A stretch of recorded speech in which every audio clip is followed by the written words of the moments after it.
देखो रिकॉर्डिंग का मैसेज का स्क्रीन शेयर। हाँ मैम। लास्ट क्लास में एक क्वेश्चन हम लोगों ने इसमें पॉइंट नंबर 4 नहीं किया था क्योंकि वो ब्रेक इवन पॉइंट का था। तो ब्रेक इवन पॉइंट क्या होता है वो सीख लेते हैं, जैसे लास्ट क्लास में पीवी रेशियो सीखा था। ठीक है, तो ब्रेक इवन एनालिसिस या फिर इसका दूसरा नाम होता है कॉस्ट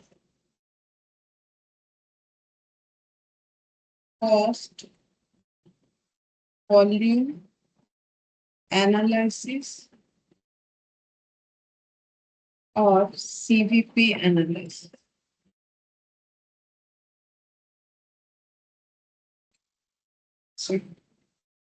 तो यहाँ पर हमें क्या क्या पॉइंट समझना पड़ेगा। तो यहाँ हमें actually relationship between sales volume profit और कॉस्ट, ये तीनों के बीच में रिलेशन समझना है अगर हमें ब्रेक इवन एनालिसिस करना है तो। और कॉस्ट में हमेशा वेरिएबल कॉस्ट और फिक्स्ड कॉस्ट, जिसमें वेरिएबल कॉस्ट प्रोडक्ट कॉस्ट होता है, fixed cost period cost.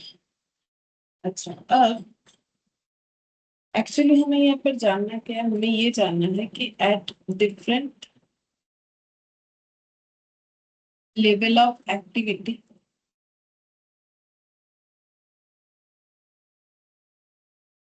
we want to know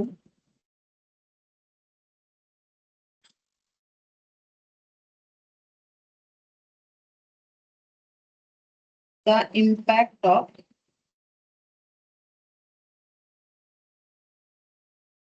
cost volume and profit. तो डिफरेंट लेवल ऑफ एक्टिविटी का मतलब हम लोग जब अलग अलग क्वांटिटी में प्रोडक्शन करेंगे तो वो डिफरेंट लेवल ऑफ एक्टिविटी होता है। वो कभी कभी परसेंटेज में भी बोल सकता है कि हमारा जो कैपेसिटी यूटिलाइजेशन है उसमें हम लोग 20% यूज कर रहे हैं या 30%। तो लेवल ऑफ एक्टिविटी हमें ये पता करना है कि कॉस्ट वॉल्यूम और प्रॉफिट, ये तीन चीजों का इम्पैक्ट क्या आ रहा है। ठीक है, अच्छा अब ये ब्रेक इवन पॉइंट जो है, ब्रेक इवन पॉइंट, ठीक है, जिसमें पॉइंट का मतलब हो गया लेवल ऑफ एक्टिविटी। जिस लेवल ऑफ एक्टिविटी पे हम लोग ब्रेक इवन निकाल रहे हैं तो वो होता है पॉइंट, उस पॉइंट पे निकाल रहे हैं तो वो एक्टिविटी पॉइंट होता है। और इवन का मतलब होता है point at which there is no profit no loss.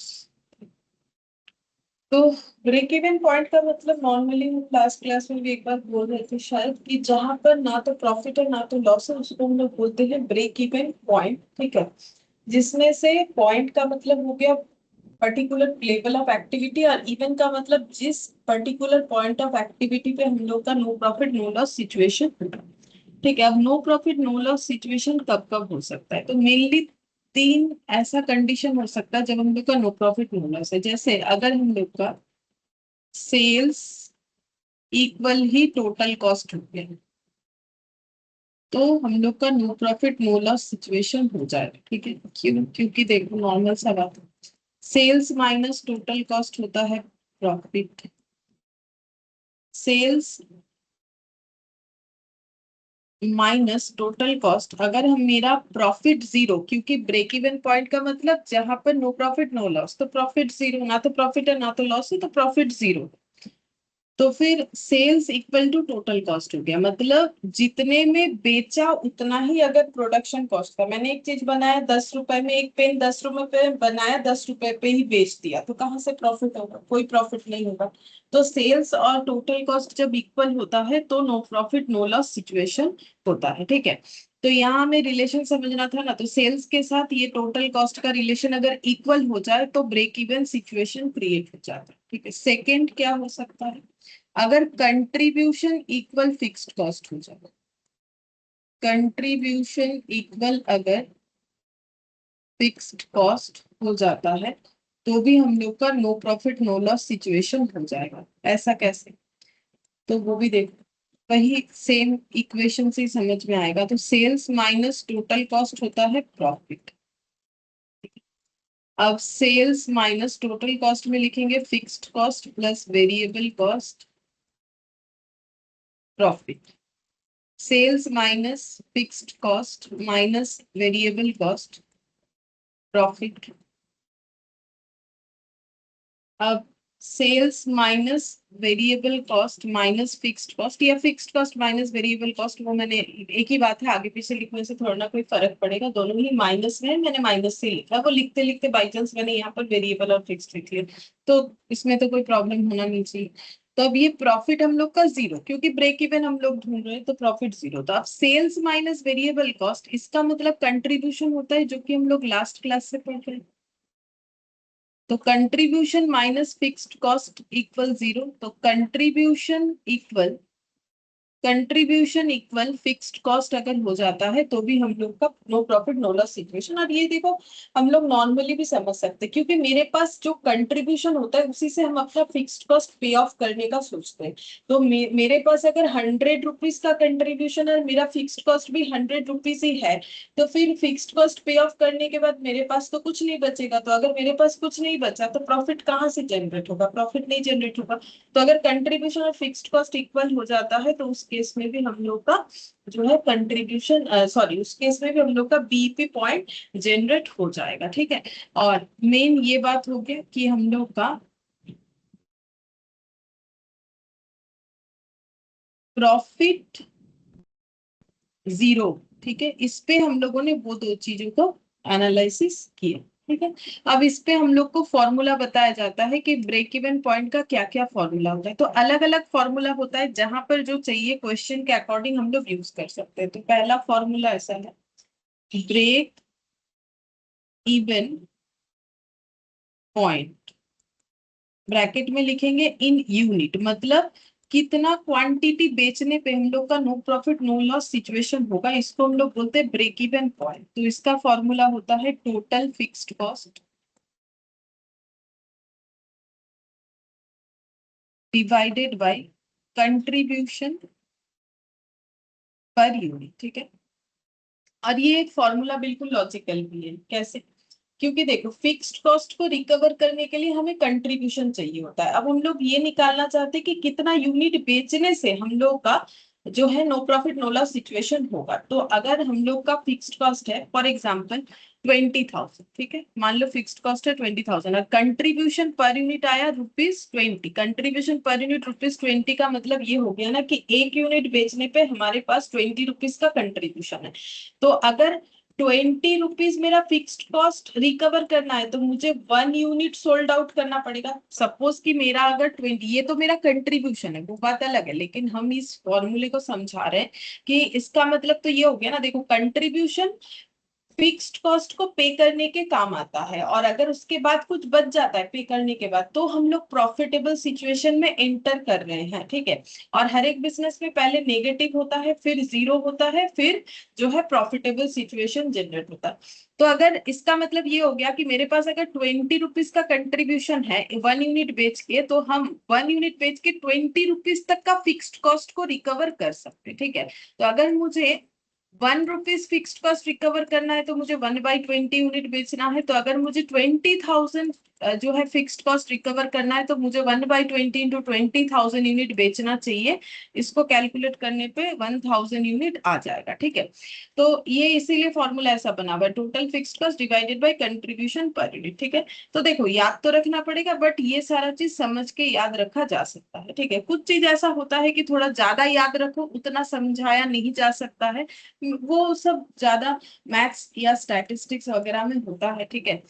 तो उसमें कितना समझाएं हम। ठीक है। तो वो उसमें हम बोल देते हैं कभी कभी किसी किसी चीजों पे कि भाई याद रखो इतना, तो यहाँ पर देखो समझ के याद रखा जा सकता है, क्योंकि हम बार बार बोल रहे हैं कंट्रीब्यूशन से हम लोग फिक्स्ड कॉस्ट रिकवर कर रहे हैं। तो कंट्रीब्यूशन पर यूनिट से अगर डिवाइड करते हैं, इसका मतलब ये हो गया कि 1 यूनिट बेचने पे 20 रुपए का फिक्स्ड कॉस्ट रिकवर कर सकते हैं, क्योंकि 1 यूनिट बेचने पे 20 रुपए का कंट्रीब्यूशन है। तो फिर अगर 20,000 का फिक्स्ड कॉस्ट रिकवर करना है तो कितना सारा यूनिट बेचना पड़ेगा। तो फिर फिक्स्ड कॉस्ट अगर पूरा रिकवर हो गया तो फिर वही हम लोग का ब्रेक इवन होगा, क्योंकि फिक्स्ड कॉस्ट पूरा रिकवर हो गया और कुछ बच नहीं रहा है, तो फिर वही हम लोग का no profit no loss situation हो गई। अब हमें और एक चीज भी बोल देता है, ब्रेक इवन पॉइंट ब्रैकेट में इन वैल्यू, मतलब रुपीज में बताओ कि ब्रेक इवन पॉइंट कितना होगा। ये तो यूनिट में हो गया, जैसे मैंने बोला 1000 यूनिट बेचने से होगा, या फिर इसका दूसरा नाम होता है break even sale. Break even sales, ठीक है। तो सेल्स है तो ये तो रुपीज में ही होगा। तो break even point in value या फिर ब्रेक इवन सेल्स एक ही बात है, ठीक है। तो पॉइंट इन वैल्यू बोलने का मतलब ही ब्रेक इवन सेल्स होता है। अब देखो क्वेश्चन में ना हमें कभी कभी ब्रेक इवन पॉइंट ही ज्यादा बोलता है, सेल्स भी बोल सकता है, लेकिन हम लोग को देख लेना चाहिए कि अगर क्वेश्चन से दोनों आंसर निकल सकता है तो हम लोग दोनों निकाल के रख देंगे, ठीक है। जैसे मान लो सिर्फ बोल दिया ब्रेक इवन पॉइंट निकालो, ना तो बोला वैल्यू ना तो बोला यूनिट, तो दोनों ही निकाल देना चाहिए, ठीक है। अगर डेटा अवेलेबल है, अगर मान लो डेटा ऐसा नहीं है कि दोनों निकले, तो जो निकलेगा वही निकाल के रखेंगे, ठीक है। अच्छा, अब सबसे पहला बात है कि इसका फॉर्मूला क्या होगा। तो एक तो देखो सिंपल सा फॉर्मूला होगा,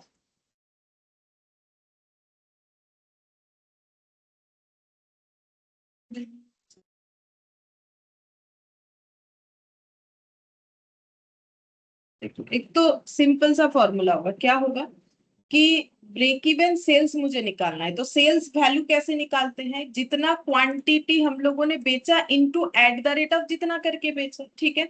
तो फिर एट द रेट तो सेलिंग प्राइस होता है ना, एट द रेट का मतलब होता है सेलिंग प्राइस पर यूनिट, ठीक है।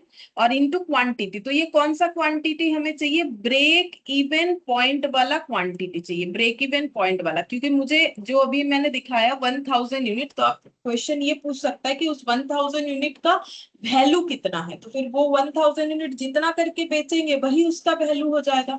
तो break even point in unit into selling price per unit करने से हम लोग को मिल जाएगा break even point in rupees या इन वैल्यू, जो भी बोलो, या ब्रेक इवन सेल्स। ये इनको थोड़ा सा साइड में लिखना चाहते हैं, इसीलिए मैंने बताया, ठीक है। तुम लोग यूनिट, ठीक है। अच्छा, इसके अलावा एक और फॉर्मूला होता है, अगर ये डेटा हमारे पास अवेलेबल नहीं है तो हम लोग ये वाला फॉर्मूला यूज कर सकते हैं। ये और देखे, ठीक है, fixed cost divided by PV ratio.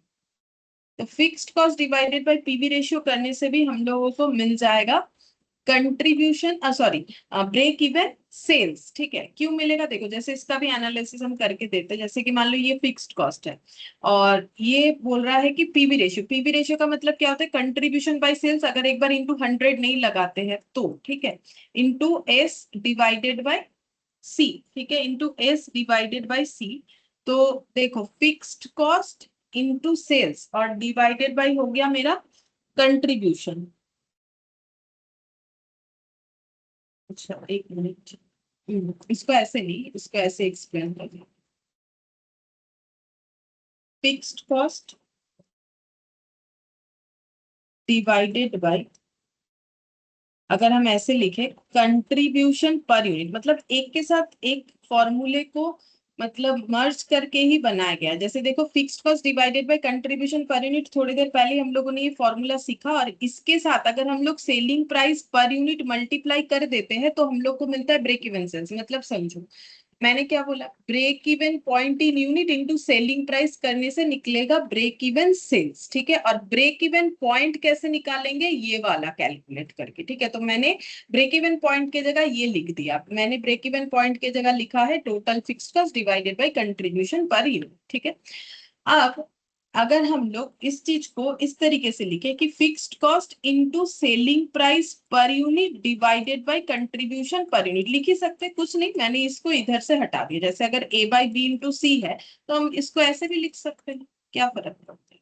ये तो प्रेजेंटेशन करने का तरीका है, आएगा तो वही ए सी बाई बी और इधर भी ए सी बाई बी, ठीक है। ये सब तो देखो बेसिक बात है, ठीक है। तो ये लिख दिया। अब देखो फिक्स्ड कॉस्ट इनटू, इसको अगर हम 1/कर दे तो इसको मुझे क्या लिखना चाहिए, इसको मुझे लिखना चाहिए कंट्रीब्यूशन बाय सेल्स, ठीक है। 1/करने से, क्योंकि अगर 1/कर देंगे, जैसे ए को हम लिख सकते हैं 1/1/a, वैसे ही किया, ठीक है। तो यहाँ पर आ जाएगा फिक्स्ड कॉस्ट इंटू ये 1/कंट्रीब्यूशन बाय सेल्स मतलब पीवी रेशियो, ठीक है।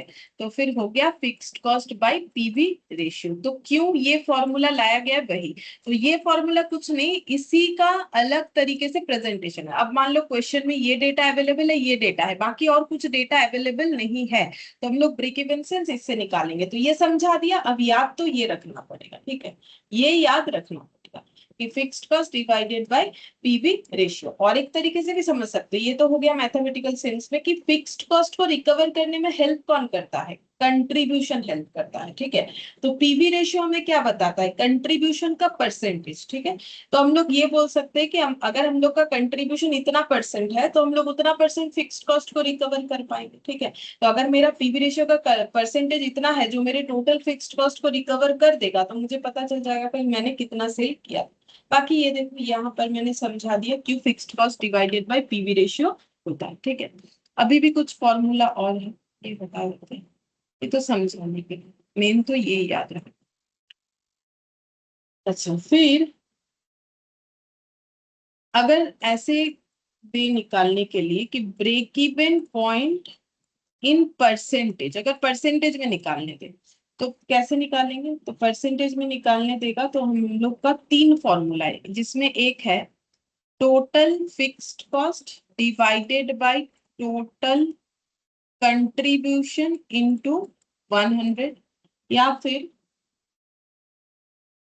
एक ये फॉर्मूला है, दूसरा है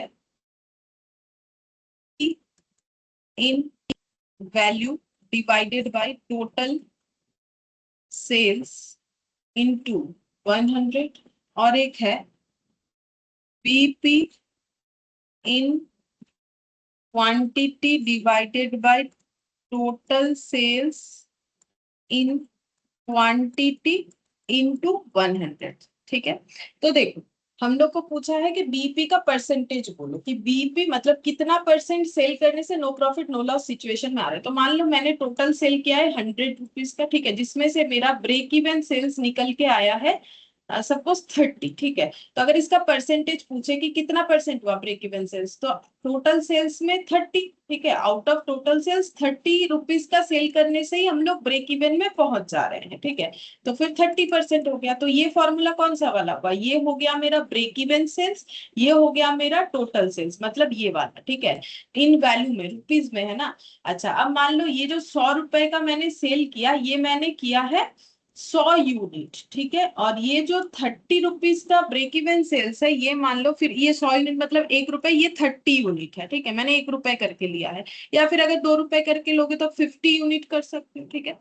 तो अगर मैंने 30 यूनिट बेचा आउट ऑफ 100 यूनिट, तो मेरा ब्रेक इवन पहुंच गया, तो फिर मेरा ब्रेक इवन हो गया 30%। तो देखो, रुपीज में लो या क्वांटिटी में लो या फिर इसमें लो, आंसर तीनों में ही सेम आने वाला है, लेकिन हमारे पास जैसा डेटा होगा हम लोग उसको यूज करके ना सॉल्व करेंगे, ठीक है। तो ये रुपीज में करोगे तो परसेंटेज जो आएगा, क्वांटिटी में करोगे तो भी दिया है total fixed cost divided by total contribution. मतलब मेरे पास अगर मान लो कंट्रीब्यूशन है 100 रुपीज और मेरा फिक्स्ड कॉस्ट भी है 100 रुपीज, ठीक है। तो हम टोटल कंट्रीब्यूशन से क्या कर सकते हैं, मेरा टोटल फिक्स्ड कॉस्ट को रिकवर कर सकते हैं, ठीक है। तो फिर मेरे पास इस ये सिचुएशन होने से ब्रेक इवन हो जाएगा, तो फिर मेरा आउट ऑफ कंट्रीब्यूशन कितना फिक्स्ड कॉस्ट रिकवर हो रहा है, ठीक है, कितना फिक्स्ड कॉस्ट, टोटल कितना फिक्स्ड कॉस्ट हम लोग रिकवर कर पा रहे हैं टोटल कंट्रीब्यूशन से, वही तो मेरा बीपी होता है। तो उसी चीज को अगर इंटू 100 कर देंगे तो वो मेरा क्या आ जाएगा, परसेंटेज में आंसर आ जाएगा, ठीक।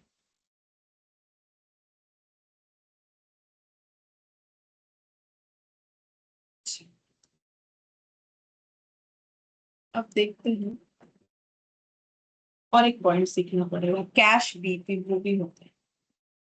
अब देखो फिक्स्ड कॉस्ट जो है, इसको हम लोग 2 पार्ट में डिवाइड कर सकते हैं, कैश फिक्स्ड कॉस्ट और नॉन कैश फिक्स्ड कॉस्ट।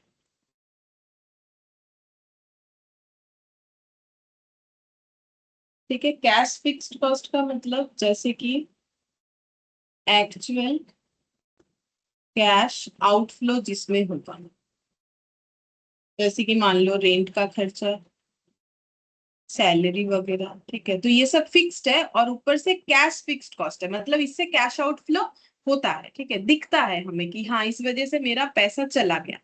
लेकिन फिक्स्ड कॉस्ट है बट नॉन कैश है, मतलब नो एक्चुअल कैश आउटफ्लो, किसी तरीके का एक्चुअल कैश आउटफ्लो नहीं हो रहा है। बोल सकते हो ऐसा कोई खर्चा जो फिक्स्ड है लेकिन उसका कैश आउटफ्लो नहीं होगा, non cash item. Depreciation. Depreciation, depreciation fix तो है, खर्चा होता भी है बट किसी को पे नहीं करना पड़ता है, तो इससे कोई हम लोग का कैश आउटफ्लो नहीं होता। तो ये कैश और नॉन कैश, इसके बेसिस पे हम लोग दो तरीके से बीपी निकाल सकते हैं, कैश बीपी इन यूनिट और कैश बीपी इन वैल्यू। नॉन कैश वाला निकालना नहीं होता है, ठीक है, क्योंकि उसमें थोड़ी ना हम लोग निकाल सकते, वो तो नॉन कैश आइटम है ना, तो हम लोग को कैश वाला निकालने के लिए। तो अगर कैश वाला बोलेगा तो कैश निकालेंगे, अदरवाइज मिक्सड अप करके जैसा होगा वैसा निकालेंगे। तो कैश बीपी इन यूनिट क्या फॉर्मूला होगा, वही जो अभी तक हम लोगों ने सीखा, वही सारा फॉर्मूला अप्लाई हो जाएगा। बस फिक्स्ड कॉस्ट के टाइम पे लेना है cash fixed cost divided by contribution per unit. By chance अगर फिक्स्ड कॉस्ट के अंदर नॉन कैश इंक्लूडेड है, क्वेश्चन ने बता दिया है, तो वो नॉन कैश को एक्सक्लूड कर देंगे, ठीक है। फिर हो जाएगा कैश बीपी इन वैल्यू, बीपी इन वैल्यू मतलब वही ब्रेक इवन सेल्स, तो फिर हम लोग लिखेंगे cash fixed cost divided by PV ratio, ठीक है। अब ये मत सोचो कि सिर्फ क्या यही दो फॉर्मूले से हमारा कैश बीपी आएगा, देखो बात ये है, इतना सारा फॉर्मूला बताया ना, देखो मैंने ये वाला बताया कि फिक्स्ड कॉस्ट इसमें कर देना है cash fixed cost, non cash को हटा देना है कंट्रीब्यूशन पर यूनिट। अब अगर हम लोगों को break even point in value निकालने बोला तो ये वाला तो एप्लीकेबल होगा ही, इसमें तो कोई प्रॉब्लम नहीं है, ये फॉर्मूला भी हो जाएगा, बट दोबारा मैंने नहीं लिखा। ये फॉर्मूला कैसे अप्लाई करोगे, पहले ब्रेक इवन पॉइंट निकालोगे कैश फिक्स्ड कॉस्ट को यूज करके, फिर सेलिंग प्राइस के साथ मल्टीप्लाई करोगे तो ये आ जाएगा, तो इससे भी होगा इससे भी होगा, ठीक है। बट दोनों केस में ही कैश फिक्स्ड कॉस्ट लेना है जहां पर फॉर्मूले में फिक्स्ड कॉस्ट का एप्लीकेशन हो रहा है, जैसे कि यहाँ पर, जैसे कि यहाँ पर, ठीक है। तो ऐसा नहीं कि ये वाला लिखा नहीं तो इससे नहीं होगा, क्यों नहीं होगा, आराम से होगा, क्योंकि मुझे तो break even point in unit चाहिए, फिर उसके बाद मुझे उसमें selling price per unit multiply कर देना है, तो ये वाला तो मेरा कैश ब्रेक इवन में भी यूज हो जाएगा, नॉर्मल वाले में भी ब्रेक इवन पॉइंट में भी यूज होगा, ठीक है। ऐसा नहीं कि सिर्फ एक ही में होगा, मैंने नहीं लिखा क्योंकि समझा दिया ना, तो फिर ये क्यों नहीं होगा। बस सारा फॉर्मूला एज इट इज है, बस इतना देखना है कि मुझे अगर कैश ब्रेक इवन बोला है तो मुझे फिक्स्ड कॉस्ट अगर फॉर्मूले में अप्लाई हो रहा है तो वहां पर नॉन कैश फिक्स्ड कॉस्ट को हटा देना पड़ेगा, ये ध्यान रखो। अच्छा, अब देखो तो मेन बात ये हो गया कि अगर ये मेरा बीपी पॉइंट है, ठीक है, जो कि जीरो वैल्यू होगा इसका, यानी नो प्रॉफिट नो लॉस, ठीक है। तो ये बीपी को जब हम लोग पार करके चले जाएंगे तो हम लोग कौन से जोन में जा रहे हैं, प्रॉफिट वाले जोन में, ठीक है, क्योंकि मेरा नो प्रॉफिट नो लॉस इसके बाद अगर होना है तो प्रॉफिट होना स्टार्ट हो सकता है, और इसके पहले कौन सा वाला होगा, इसके पहले लॉस, ठीक है, इतना सारा लॉस, ठीक है। तो ये पहले नेगेटिव था, फिर धीरे धीरे नेगेटिव से जीरो हुआ, फिर जीरो से पॉजिटिव हुआ, ठीक है। तो ये सारा चीज तुम लोग अगर कभी इकोनॉमिक्स पढ़े हो तो वहां पर भी देखना कि हर एक चीज का पहले नेगेटिव होता है वैल्यू, फिर स्पेशली बिजनेस साइकिल वगैरह में ये चीज बताया जाता है, ठीक है। फिर बिफोर रीचिंग, लिख भी देते हैं, before reaching BP any company इनकर लॉसेस। देखो सभी ऑर्गेनाइजेशन जब स्टार्ट होता है तो बीपी में पहुंचने में तो उसे टाइम लगेगा, थोड़ी ना आज स्टार्ट किया आज ही उसका नो प्रॉफिट नो लॉस हो जाएगा और कुछ दिन बाद उसे प्रॉफिट कमाने लगेगा, इतना आसान होता तो सब कोई जो है बिजनेस ही कर लेता, ठीक है। लेकिन इतना आसान तो है नहीं ना, इसीलिए बहुत ही कम परसेंटेज लोग जो है बी मतलब बिजनेस कर सकते हैं, क्योंकि ये इसमें कितना रिस्क है, देखो पहले लॉस को मतलब डाइजेस्ट करो, आफ्टर दैट जीरो आएगा, फिर प्रॉफिट, फिर कुछ भी हो सकता है, ठीक है। तो पहले लॉस ही बेयर करना पड़ेगा, उसके बाद ही नो प्रॉफिट नो लॉस। क्यों होता है ऐसा, देखो जब स्टार्ट करोगे बिजनेस तो टारगेट ये नहीं रहता है कि हम अपना फिक्स्ड कॉस्ट पे कर दे। जैसे मैंने कोई लोन ले रखा है तो उसका इंटरेस्ट, ठीक है, लोन लेके बिजनेस कर रहे हैं, या फिर मैंने कोई इंश्योरेंस करवा रखा है मशीन वगैरह का तो उसका खर्चा, मेरा रेंट का खर्चा, मैंने कोई अकाउंटेंट रखा है उसका सैलरी का खर्चा। पहले तो मुझे वेरिएबल खर्चा निकालने का सोचना चाहिए, पहले कभी भी फिक्स्ड खर्चा हम लोग बिजनेस से नहीं निकाल सकते हैं, इसी वजह से लॉस दिखता है, क्योंकि फिक्स्ड खर्चा काफी ज्यादा होता है, ठीक है। हम लोग का पहले टारगेट ये होता है कि कम से कम वेरिएबल, जैसे कोई प्रोडक्शन का काम कर रहे हैं तो जैसे रॉ मटेरियल खरीद के, लेबर को बुला के फिनिश गुड्स जो बना रहे हैं, इस जो जो हमारे प्रोडक्ट का कॉस्ट हो रहा है, एटलीस्ट वो प्रोडक्ट को बेच के कम से कम मटेरियल का खर्चा, लेबर का खर्चा और जो है अदर एक्सपेंसेस ओवरहेड्स वगैरह तो निकाल ले। उसके बाद धीरे धीरे जब हम लोग प्रॉफिटेबल सिचुएशन में पहुंचेंगे तो हम लोग जो है फिक्स्ड कॉस्ट को भी पे कर पाएंगे। एक्चुअली बीपी आया तो फिक्स्ड कॉस्ट पे हो गया, और उसके बाद और भी कंट्रीब्यूशन रह जा रहा है तो ही हमें प्रॉफिट दिख रहा है। After reaching BP any company start to earn profit.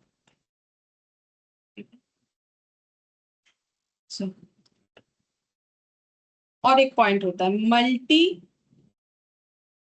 Product BP, ये भी समझ लो, मल्टी प्रोडक्ट बीपी।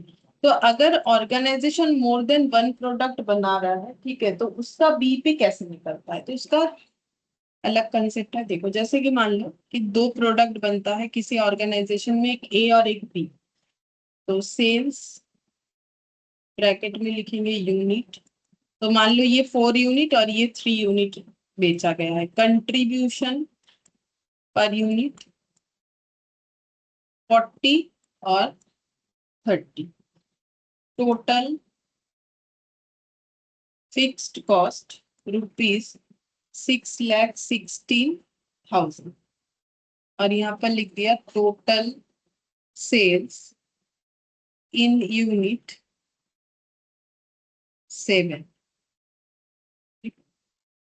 तो मल्टी प्रोडक्ट बीपी जब निकालते हैं तो हम लोग उसको बोलते हैं कि कॉम्पोजिट बीपी निकाल रहे हैं, मतलब हम लोग इंडिविजुअली ए और बी का बीपी नहीं निकालेंगे, निकाल भी नहीं सकते। क्यों? क्योंकि देखो बीपी निकालने के लिए हमें क्या देखना है कि फिक्स्ड कॉस्ट रिकवर हो रहा है कि नहीं। जहां पर फिक्स्ड कॉस्ट पूरा रिकवर हो जाएगा कंट्रीब्यूशन से, वही मेरा ब्रेक इवन पॉइंट होगा, क्योंकि वहां पर ही no profit no loss situation होगा।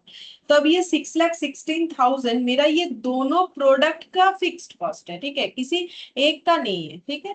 तो फिर देखो वेरिएबल कॉस्ट अलग अलग हो सकता है कि ए को बनाने का मटेरियल का खर्चा, लेबर का खर्चा, कुछ और खर्चा वो अलग हो सकता है, बी का अपना अलग हो सकता है क्योंकि इसका मटेरियल अलग, लेबर अलग, सब कुछ अलग हो सकता है। लेकिन फिक्स्ड कॉस्ट मतलब जहां ये प्रोडक्शन हो रहा है वहां का रेंट, ठीक है, वहां का जो है इंश्योरेंस अगर मशीन का करवा रखा है, ये सब तो मतलब जितने तरीके के फिक्स्ड कॉस्ट है वो तो ओवरऑल ही होगा।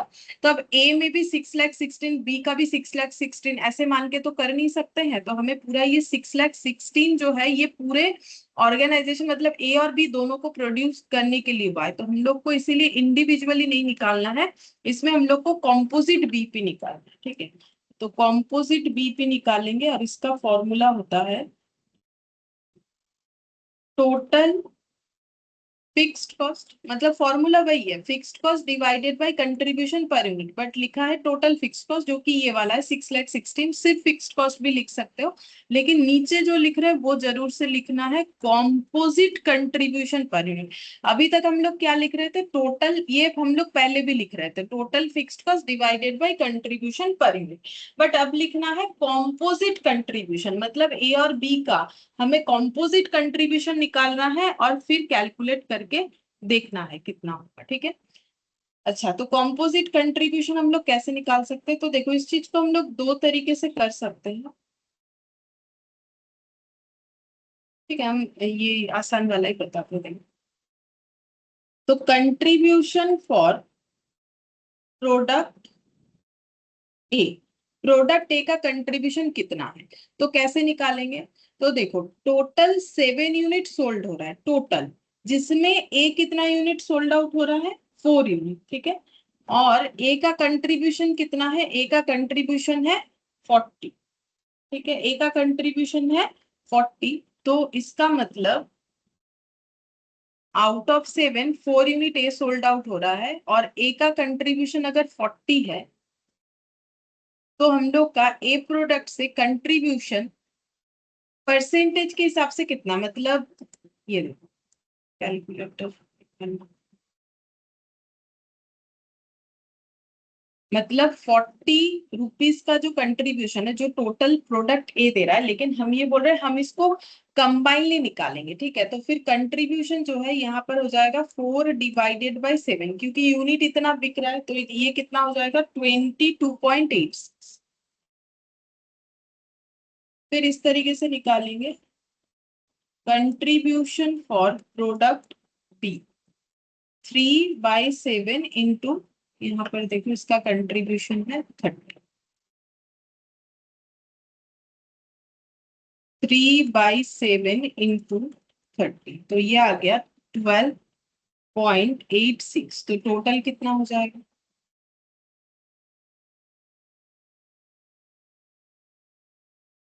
86, 35.72। तो ये कंट्रीब्यूशन को हम लोगों ने क्या कर दिया, कॉम्पोजिट यानी कंबाइन कर दिया।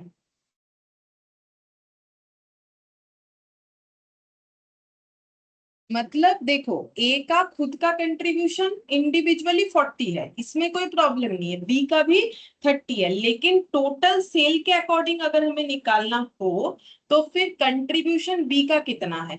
तो क्योंकि 30 यूनिट उसका कंट्रीब्यूशन है, लेकिन टोटल सेल्स तो 7 है, जिसमें बी 3 यूनिट, बी प्रोडक्ट जो है वो या 4/7 करने से हमें परसेंटेज ऑफ सेल मिलेगा। आउट ऑफ टोटल ए का कितना है, आउट ऑफ टोटल बी का कितना है, तो उतना परसेंट। देखो जब हम लोग ये लिख रहे हैं ना 4/7, इसका मतलब है out of 7 unit A 4 unit बिकता है, तो ए कितना यूनिट बिकता है, तो परसेंटेज में देखो तो 57.14% बिकता है, तो उसके कंट्रीब्यूशन का उतना ही लेंगे, और बी के कंट्रीब्यूशन का उतना लेंगे जितना परसेंट वो सोल्ड आउट होता है। तो 3/7 वो सोल्ड आउट होता है, ठीक है। तो ये हो गया देखो 42.85%, ठीक है। तो फिर ये दोनों का अगर हम लोग टोटल करेंगे, तो हम लोग को मिल जाएगा कॉम्पोजिट कंट्रीब्यूशन, मिल गया, ठीक है, कॉम्पोजिट कंट्रीब्यूशन। अब अगर हम लोग इसको डिवाइड कर देंगे, तो हम लोग को मिल जाएगा कॉम्पोजिट बी, कॉम्पोजिट बी। तो कॉम्पोजिट बीपी हो जाएगा टोटल फिक्स्ड कॉस्ट जो कि था 6,16,000, डिवाइडेड बाय कॉम्पोजिट कंट्रीब्यूशन यानी 35.72, कितना आ रहा है, 6,16,000 डिवाइडेड बाय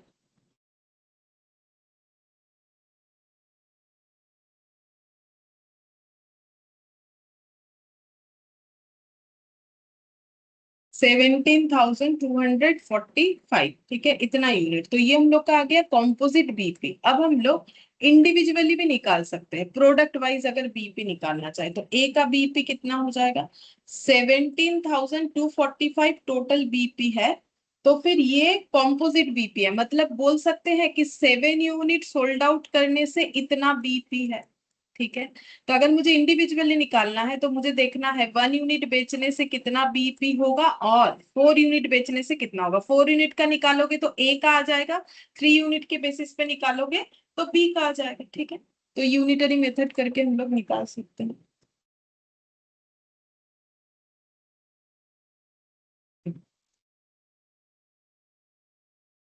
17,245 इंटू 4/7, और बी का हो जाएगा 17,245 इंटू 3/7।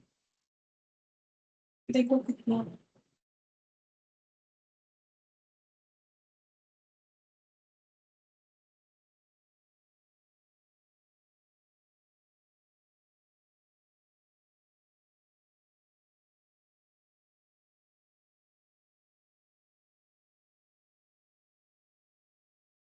9,854।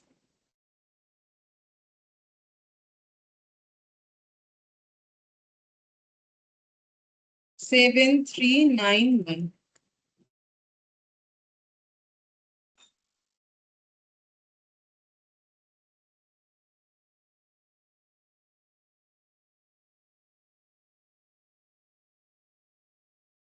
ठीक है, तो ये हम लोग का आ गया कॉम्पोजिट बीपी। अच्छा, अब इसके बाद हम लोग बीपी का पूरा पोर्शन कंप्लीट कर लिया। बीपी से जो भी आता है, अब हम लोग जो लास्ट क्लास क्वेश्चन था उसको एक बार देख लेते हैं। वहां पर हमें जो बीपी कैलकुलेट करने के लिए बोला है, यहाँ पर हम लोग का बोला था ये वाला कि X limited made sales during a certain period for 1 lakh. सेल्स हुआ था 1 lakh. The net profit for same period was 10,000, fixed overhead 15,000। हम लोग को बोला था बीपी निकालने, तो ब्रेक इवन पॉइंट निकालने बोला है। ठीक है, तो देखो हम लोग अगर दोनों निकलेगा दोनों ही निकाल लेंगे, पॉइंट भी सेल भी। ठीक है, तो ब्रेक इवन पॉइंट निकालने के लिए हम लोग को क्या चाहिए, जो सबसे पहला फॉर्मूला दिमाग में आता है, total fixed cost. Total fixed cost जो है वो 15,000 है। ठीक है, total fixed cost divided by contribution per unit. But contribution per unit निकालने के लिए सेल्स और वेरिएबल कॉस्ट दोनों पर यूनिट में होना चाहिए, जो कि हमारे पास है नहीं, इन टोटल है। तो पहला वाला फॉर्मूले से निकलना इम्पॉसिबल है। देख लो, ये वाला फॉर्मूला कभी पुट नहीं कर सकते, क्योंकि इसके लिए ये डेटा अवेलेबल है, बट ये कहाँ से निकाले, क्योंकि हमारे पास तो सेलिंग प्राइस पर यूनिट नहीं है, टोटल बता रखा है। तो हम लोग क्या कर सकते हैं, हम लोग ये वाला यूज कर सकते हैं, पीवी रेशियो निकाल सकते हैं, क्योंकि पीवी रेशियो तो मेरा पर यूनिट के कॉस्ट से भी निकल जाएगा और जो है टोटल से भी निकल जाएगा, दोनों ही केस में सेम आंसर आएगा। ठीक है, तो चलो, पीवी रेशियो शायद हम लोगों ने इसके निकाल भी रखा था यहीं पर। ये पीवी रेशियो हम लोगों ने निकाल भी रखा। हाँ, यहाँ पर किया था, तो ये क्वेश्चन का आंसर हम यहीं पर करते थे, पीपी। ठीक है, रुपीज में निकाल रहे पहले, तो हो जाएगा fixed cost divided by PV ratio. Fixed cost है 15,000 और पीवी रेशियो हम लोग का आया हुआ था 25%, तो डिवाइडेड बाय 25%। तो 15,000 डिवाइडेड बाय 25%, तो इसका आंसर आ रहा है हम लोग का 60,000 रुपीज, 60,000। ठीक है, अब इसका लेकिन ब्रेक इवन पॉइंट नहीं निकाल सकते हो, मतलब इन यूनिट नहीं निकाल सकते। क्यों, क्योंकि इस रुपीज का यूनिट निकालने के लिए मुझे क्या चाहिए कि एक एक यूनिट कितना करके बेचा, बट वो तो है ही नहीं, सेलिंग प्राइस पर यूनिट हमारे पास गिवन है ही नहीं। तो मैंने इसीलिए बोला था क्वेश्चन में हमें हमेशा ना ब्रेक इवन पॉइंट ही बोल देगा, बट हम लोग को दोनों ही निकालना है, break even point in rupees in unit. अगर नहीं निकला तो जो निकलेगा वही निकाल के देना है। जैसे कि देखो यहाँ पर ब्रेक इवन सेल्स ही निकला, मतलब इन रुपीस निकला ब्रेक इवन पॉइंट। यहाँ पर ब्रेक इवन पॉइंट यानी क्वांटिटी में हम लोग नहीं निकाल सकते, क्योंकि देखो 60,000 रुपए का बेचेंगे तो ब्रेक इवन में पहुंच जाएंगे, ये पता चल गया। अब 60,000 का सेल करने का मतलब कितने सारे क्वांटिटी का सेल करना, तो उसके लिए तो मुझे ये पता होना चाहिए ना एक एक क्वांटिटी कितने बेचा था। मान लो अगर मुझे पता होता कि एक एक क्वांटिटी 60 रुपीज में बेचा था, तो मेरा ब्रेक इवन पॉइंट का आंसर आ जाता 1060 से डिवाइड करने से, कि 1000 यूनिट बेचने से हमारा ब्रेक इवन सेल्स हो रहा है। ठीक है, अच्छा, अब बीपी का दूसरा क्वेश्चन देखते हैं।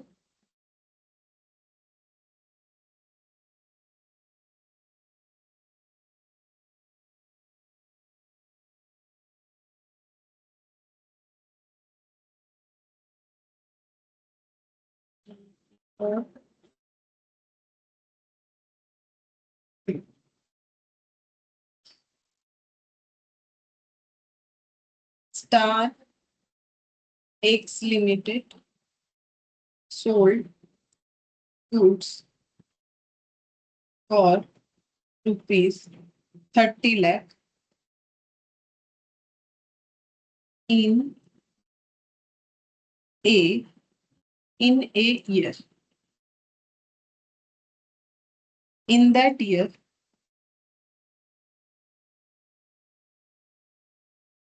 the variable cost is 60% of sales and profit is rupees 8 lakh. Find out PV ratio, fixed cost, break even sales, sales, fourth number में sales that would still be profitable if the selling price were cut by 10% but fixed cost were raised by 1 lakh rupees 1 lakh. ये है question, ठीक है। तो बोल रहा है कि स्टार एक्स लिमिटेड ये नाम है, ठीक है, जो भी नाम है, sold goods for 30 lakh in year, तो ये सेल हो गया। In that year the variable cost is 60% of sales and profit is 8 lakh, find out, बोला पीवी रेशियो। तो सबसे पहले क्वेश्चन पे कंसंट्रेशन करते पीवी रेशियो। तो पीवी रेशियो का हम लोगों ने दो फॉर्मूला सीखा था, एक था कंट्रीब्यूशन बाय सेल्स इनटू 100, दूसरा था change in profit divided by change in sales into 100। But change तो तब निकालेंगे जब हमें प्रीवियस ईयर का कोई डेटा दिया हुआ रहेगा, तो यहाँ तो 1 ईयर का ही डेटा दिया हुआ है, तो फिर change in profit divided by change in sales वाला तो लगेगा नहीं। कौन सा लगेगा?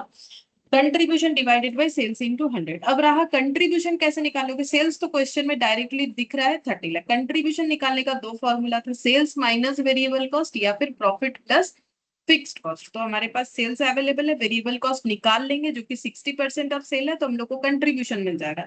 जैसे ही कंट्रीब्यूशन मिल जाएगा तो कंट्रीब्यूशन बाय सेल्स इनटू 100 करोगे तो पीवी रेशियो आ जाएगा, ठीक है। तो कैलकुलेट करो, मैंने तो बता ही दिया, तो देखो वैसे भी आंसर निकालना चाहिए। अब ये तो लास्ट क्लास का है, मैंने ऑलरेडी बता रखा। सेल्स वेरिएबल कॉस्ट माइनस करेंगे तो मिल जाएगा कंट्रीब्यूशन। अच्छा, तो वेरिएबल कॉस्ट कितना है बोला है? सेल्स का 60%, तो 30 लाख का 60%, 30L लिखा है मैंने, 60%, तो ये हो जाएगा 18। तो 30 लाख माइनस 18 लाख कितना हो जाएगा कंट्रीब्यूशन? 12। तो फिर फिक्स्ड, सॉरी, पीवी रेशियो कितना हो जाएगा? पीवी रेशियो हो जाएगा contribution divided by sales into 1। तो ये सब ना रुपीज रुपीज लिखना होता है, ठीक है, ये नहीं लिखोगे तो फिर मार्क्स कट जाएगा। तो कॉस्टिंग जैसे टॉपिक में लिखना जरूरी है। अकाउंट्स में थोड़ा बहुत भूल जाओ चलेगा, बट ये प्योरली कॉस्ट का टॉपिक है, तो इसीलिए। तो ये हो जाएगा हम लोग का पीवी रेशियो 40% निकल के आ गया, ठीक है। पीवी रेशियो आ गया 40%। सेकंड पूछा है फिक्स्ड कॉस्ट बता, ठीक है। तो क्या फॉर्मूला कैसे लगाओगे, क्या नहीं करोगे? तो देखो, फिक्स्ड कॉस्ट जब निकालना है तो हम लोग ऐसे निकाल सकते हैं, sales minus total cost equal to होता है प्रॉफिट, ठीक है। अच्छा, sales minus fixed cost minus variable cost equal हो जाएगा प्रॉफिट। तो सेल्स कितना है? 30 लाख, ठीक है। फिक्स्ड कॉस्ट कितना है बताया था क्वेश्चन, नहीं वो तो निकालना है, बताया। वेरिएबल कॉस्ट हम लोगों ने अभी निकाला, 30 लाख का 60% यानी 18 लाख, 18। यहाँ से देख देख के लिख दिया है, ठीक है। अच्छा, अब प्रॉफिट भी हम लोग को बता दिया था 8 लाख, तो बस इक्वेशन सॉल्व करो, फिक्स्ड कॉस्ट आ जाएगा। तो देखो, कब कौन सा फॉर्मूला लगेगा ये हम रटवा नहीं सकते हैं, ये कोई रट के कर भी नहीं सकता, यहाँ दिमाग चलाना पड़ेगा, ठीक है। जिसका दिमाग जितना ज्यादा चलेगा वो उतना ज्यादा सॉल्व कर पाएगा, क्योंकि इसमें कुछ हम लोग ऐसा नहीं बोल सकते कि ये आया तो ऐसे कर दो, ये वो आया तो वैसे कर दो, ऐसा नहीं करना है, ठीक है। दिमाग चलाओगे तो हो जाएगा। हाँ 4 लाख, हाँ फिक्स्ड कॉस्ट। तो 30 और 18 माइनस करने से कितना आ जाएगा? 12 लाख। तो फिक्स्ड कॉस्ट हो जाएगा 8 लाख माइनस 12। तो फिक्स्ड कॉस्ट हो गया 4 लाख, ठीक है। दोनों साइड नेगेटिव आ रहा है तो नेगेटिव नेगेटिव कट के 4 लाख। तो ये सब जब आंसर लिखोगे तो ये सब देखो, हम तो अभी रफली ऐसे कर रहे हैं। लिखने के टाइम पे तुम लोग को प्रॉपर तरीके से लिखना पड़ेगा। ऐसा नहीं कि मैंने ऐसे लिख दिया तो तुम लोग भी ऐसे लिख के आ जाओगे। तो वो प्रेजेंटेशन अपना जो करते हो वैसा करना चाहिए, मतलब जैसा एग्जाम के लिए होना चाहिए, ठीक है, वैसे प्रेजेंटेशन करके आना है। मतलब कुछ नहीं, ठीक ठीक तरीके से लिखना है। जैसे एफ डॉट सी लिख दिया वैसा नहीं। थोड़ा बहुत हाँ लिख सकते हो, एफ डॉट सी भी लिख सकते हो, उसमें कोई प्रॉब्लम नहीं है। लेकिन एक आधा क्वेश्चन हुआ तो अच्छे से प्रेजेंटेशन करने का सोचो। जैसा ऐसा नहीं कि ये 8 लाख की लिख दिया, ये सब रुपीज है ना, तो रुपीज वगैरह ये कुछ करना चाहिए, जैसे कि यहाँ लिख देना चाहिए इन रुपीज या फिर कुछ ऐसा, ठीक है। प्रेजेंटेशन सही करना चाहिए।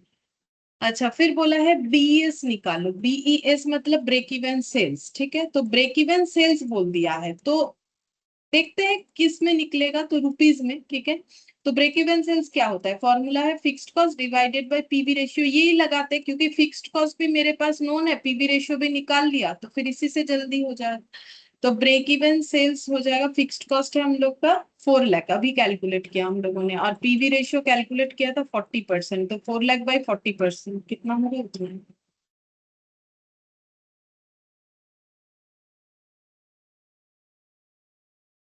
10 लाख।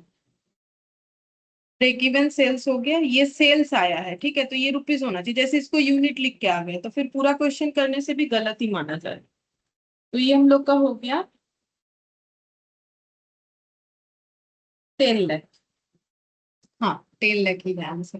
फिर बोल रहा है sales that would still be profitable if the selling price were cut by 10%। बोल रहा है कि अगर सेलिंग प्राइस 10% से कम भी कर देते हैं तो भी हमारा प्रॉफिटेबल सेल ही रहेगा, और फिक्स्ड कॉस्ट रेज हो जाएगा 1 लाख से।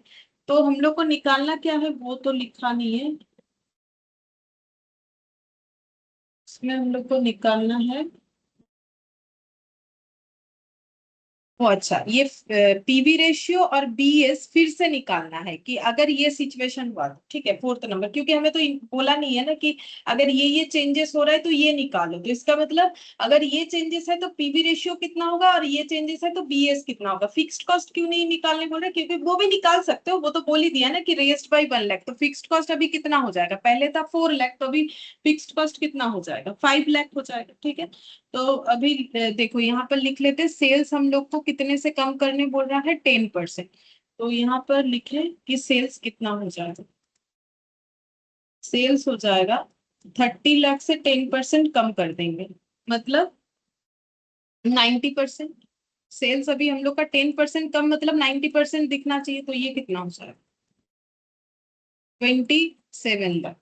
अच्छा, तो वेरिएबल कॉस्ट कितना हो जाएगा, क्योंकि वेरिएबल कॉस्ट है सेल्स का 60%, तो उसमें कोई चेंजेस नहीं बोला है, बोला है सिर्फ सेल में चेंजेस, लेकिन सेल बदला तो वेरिएबल कॉस्ट भी बदल जाएगा, क्योंकि वो सेल के ऊपर डिपेंड करके था 60%। तो 60% यानी कितना हो जाएगा,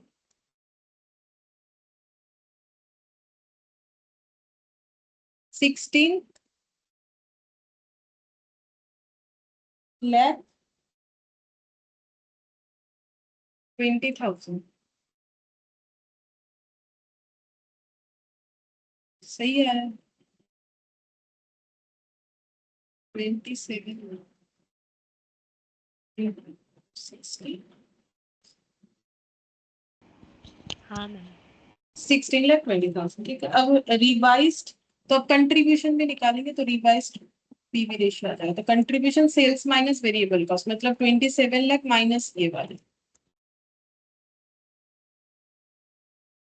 10,80,000, ठीक है, 10,80,000।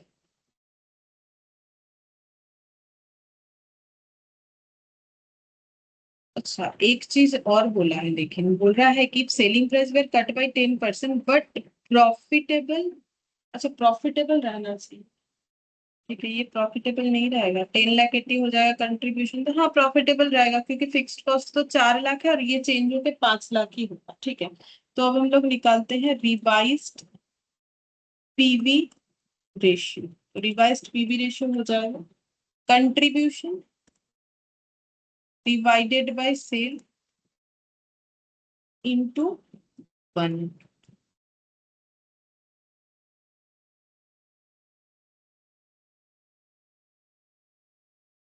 तो ये हम लोग का 40% ही आ रहा है, 40% ही आ रहा है। सेल का 60%, 40% ही आ गया। और रिवाइज्ड बीपी हो जाएगा फिक्स्ड कॉस्ट। तो फिक्स्ड कॉस्ट 4 लाख था, 1 लाख से बढ़ेगा तो डिवाइडेड बाय पीवी रेशियो 40%, तो 5 लाख बाय 40%,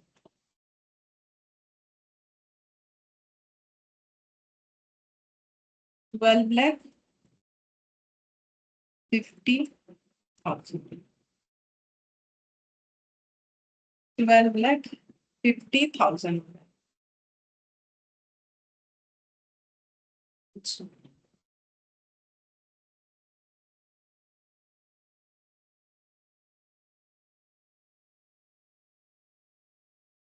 यहाँ पर मैंने इस तरीके से किया है क्योंकि ये मुझे ज्यादा परफेक्ट लग रहा है, ये ज्यादा सही है। क्योंकि यहाँ पर मतलब जहां से मैंने क्वेश्चन ले रखा है वहां पर इसको क्या किया है ना, एक्चुअली इसको 9 लाख ही रखते हैं, मतलब वेरिएबल कॉस्ट में कोई चेंजेस किया ही नहीं। वेरिएबल कॉस्ट पहले जो था यहाँ पर 18 लाख वही लेके क्वेश्चन कर दिया गया है। मतलब यहाँ पर सेल्स चेंज हुआ है, सेल्स किया है 27 लाख, ठीक है। वेरिएबल कॉस्ट जैसे पहले 18 लाख था, 18 लाख किया, और कंट्रीब्यूशन को कर दिया गया है 9 लाख। नहीं, कितना होगा 18 लाख माइनस करने से, हाँ 9 लाख होगा। अब रिवाइज्ड अगर पीवी रेशियो निकालेंगे तो पीवी रेशियो हो जाएगा कंट्रीब्यूशन बाय सेल्स इनटू 100, तो 33 and 1/3% हो जाएगा। और हम लोगों का जो बीपी है, ठीक है, वो हो जाएगा 5 लाख डिवाइडेड बाय 33 and 1/3%, तो 5 लाख डिवाइडेड बाय 33.3333, जब तक कैलकुलेटर लेगा तब तक करते जाना है। जब इस तरीके का जो है इनफाइनाइट वैल्यूज रहता है तो इसका आंसर हम लोग का हो जाएगा 15 लाख। ये लाख इसलिए नहीं दिख रहा है क्योंकि मैंने परसेंटेज नहीं लगाया और डिवाइड कर दिया, मतलब 33.3333, फिर उसके बाद परसेंटेज अगर लगा देते हम दिखा देते। 5 लाख डिवाइडेड बाय 33.3333333333 करने से आ जाएगा 15 लाख, ठीक है। तो जब पॉइंट के बाद कोई डेटा ऐसे कंटिन्यूअसली चल रहा है, ठीक है, तो फिर हम लोग उसको इस तरीके से कैलकुलेटर पे लेके कैलकुलेट करते हैं। जब तक कैलकुलेटर डेटा रिसीव करेगा करते जाना है, तो हमारा पॉइंट में आंसर नहीं आके इस तरीके से आएगा। अब देखो, अगर ये है, मतलब आंसर के हिसाब से अगर चले तो आंसर अगर मुझे मैच करना है चाहे हम कहीं से भी ले, ठीक है, वो बड़ा बात नहीं है। अगर तुम लोग के सामने ये क्वेश्चन आ जाए और उसके साथ आंसर दे दे, तो अगर आंसर से मैच करना है तो इस तरीके से जाएगा। लेकिन एक बार क्वेश्चन देखो, क्वेश्चन में बोला है कि sales that would still be profitable if the selling price were cut by 10%।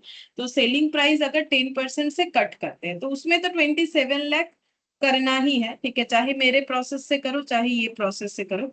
लेकिन क्योंकि यहाँ पर वेरिएबल कॉस्ट हम लोग को बोला था कि 60% ऑफ सेल्स, इसीलिए मैंने चेंज सेल के ऊपर ही वेरिएबल कॉस्ट लगाया है। जो कि इन्होंने वेरिएबल कॉस्ट को किसी तरीके से चेंज किया नहीं, क्योंकि यहाँ वेरिएबल कॉस्ट के बारे में कुछ नहीं बताया, बट ये तो बोला था ना कि ये सेल के ऊपर डिपेंड कर रहा है। तो फिर हम लोग सेल के ऊपर क्यों ना कैलकुलेट करें वेरिएबल कॉस्ट, क्योंकि फिर से वेरिएबल कॉस्ट तो हमें कैलकुलेट करना चाहिए। क्योंकि सेल्स का अगर हम लोग सेलिंग प्राइस कम कर रहे हैं, अब देखो, हाँ ये चीज भी बोल सकते हो, मतलब ये जो है ये एक एजम्पशन है, ठीक है, और ये एक एजम्पशन हो गया, मतलब हम दोनों एजम्पशन बताते हैं।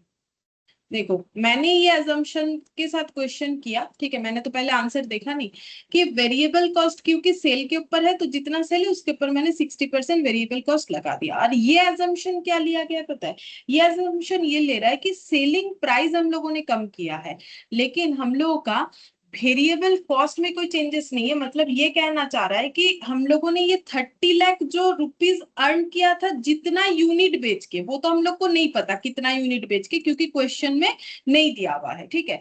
तो ये जितना भी यूनिट बेच के, मान लो कि अगर हम लोगों ने ये 3 लाख यूनिट बेचा था, कि एग्जाम्पल बोल रहा है 3 लाख यूनिट बेचा था, तो 3 लाख यूनिट अगर बेचा है, 30 लाख कमाया है, तो एट द रेट ऑफ 10 करके बेचा था। अब ये लोग बोल रहा है कि हम लोग इतना यूनिट ही बेच रहे हैं, बस ये 10 रुपए को 10% से कम कर रहे हैं, यानी 90% रख रहे हैं, यानी 9 रुपए में बेच रहे हैं, ये बोल रहा है। तो इनका कहना ये है कि पहले अगर हम लोग 3 लाख यूनिट 10 रुपए में बेचते थे, अब हम लोग 3 लाख यूनिट 9 रुपीज में बेचेंगे, लेकिन बनाएंगे तो वही 3 लाख यूनिट, तो उसमें वेरिएबल कॉस्ट कितना लगेगा, जितना पहले लग रहा था उतना ही लगेगा, इनका ये मानना है। लेकिन अगर वेरिएबल कॉस्ट सेल के ऊपर डिपेंड है, तो सेल के वैल्यू के साथ वेरिएबल कॉस्ट चेंज भी होना चाहिए। और अगर हम लोग ये माने कि भाई वेरिएबल कॉस्ट में मेरा कोई चेंजेस नहीं हो रहा है, क्योंकि इसमें मेरा सेलिंग प्राइस में सिर्फ चेंज है, तो हम वेरिएबल कॉस्ट को चेंज नहीं कर रहे हैं, ठीक है। तो ऐसे करके कर देंगे, ठीक है।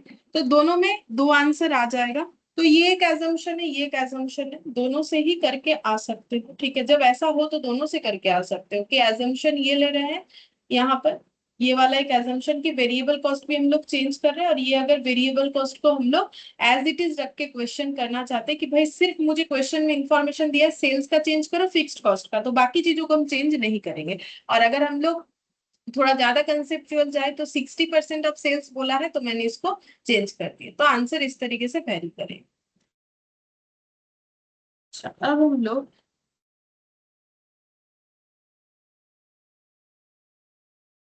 और एक करते हैं question, illustration.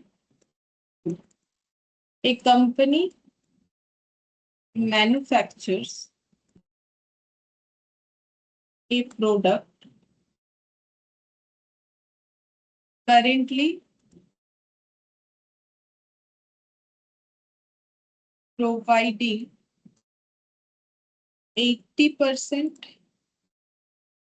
capacity with turnover of 8 lakh at the rate of 25 per unit.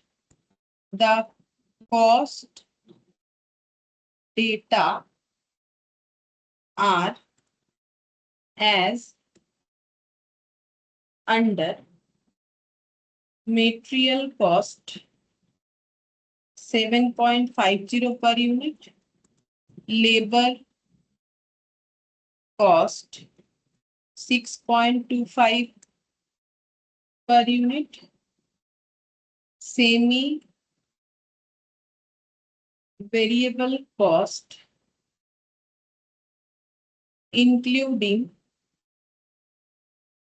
variable cost of rupees 3.75 per unit, rupees 1,80,000, fixed cost 90,000 up to 80% level of output.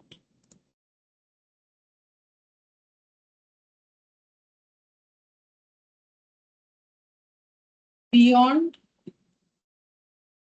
this, an additional rupees 20,000 will be incurred.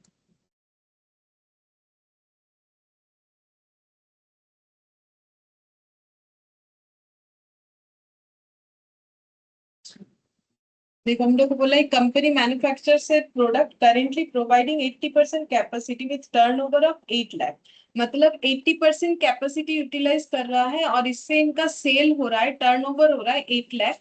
और अच्छा 8 lakh unit है, ठीक है, नहीं rupees 8 lakh है eight the rate of 25 per unit करके, तो ये लोग कितना यूनिट बेच रहा होगा, 8 लाख का अर्निंग कर रहा है, एक एक यूनिट 25 में बेच रहा है, तो 32,000 यूनिट बेच रहा होगा 80% कैपेसिटी लेवल यूटिलाइज करके। The cost data as under: material का खर्चा होता है पर यूनिट 7.50, लेबर का 6.25, सेमी वेरिएबल कॉस्ट जो है जिसमें वेरिएबल कॉस्ट 3.75 इंक्लूडेड है, total 1,80,000, fixed cost 90,000 up to 80% level of output, और beyond this an additional 20,000 will be incurred, ठीक है।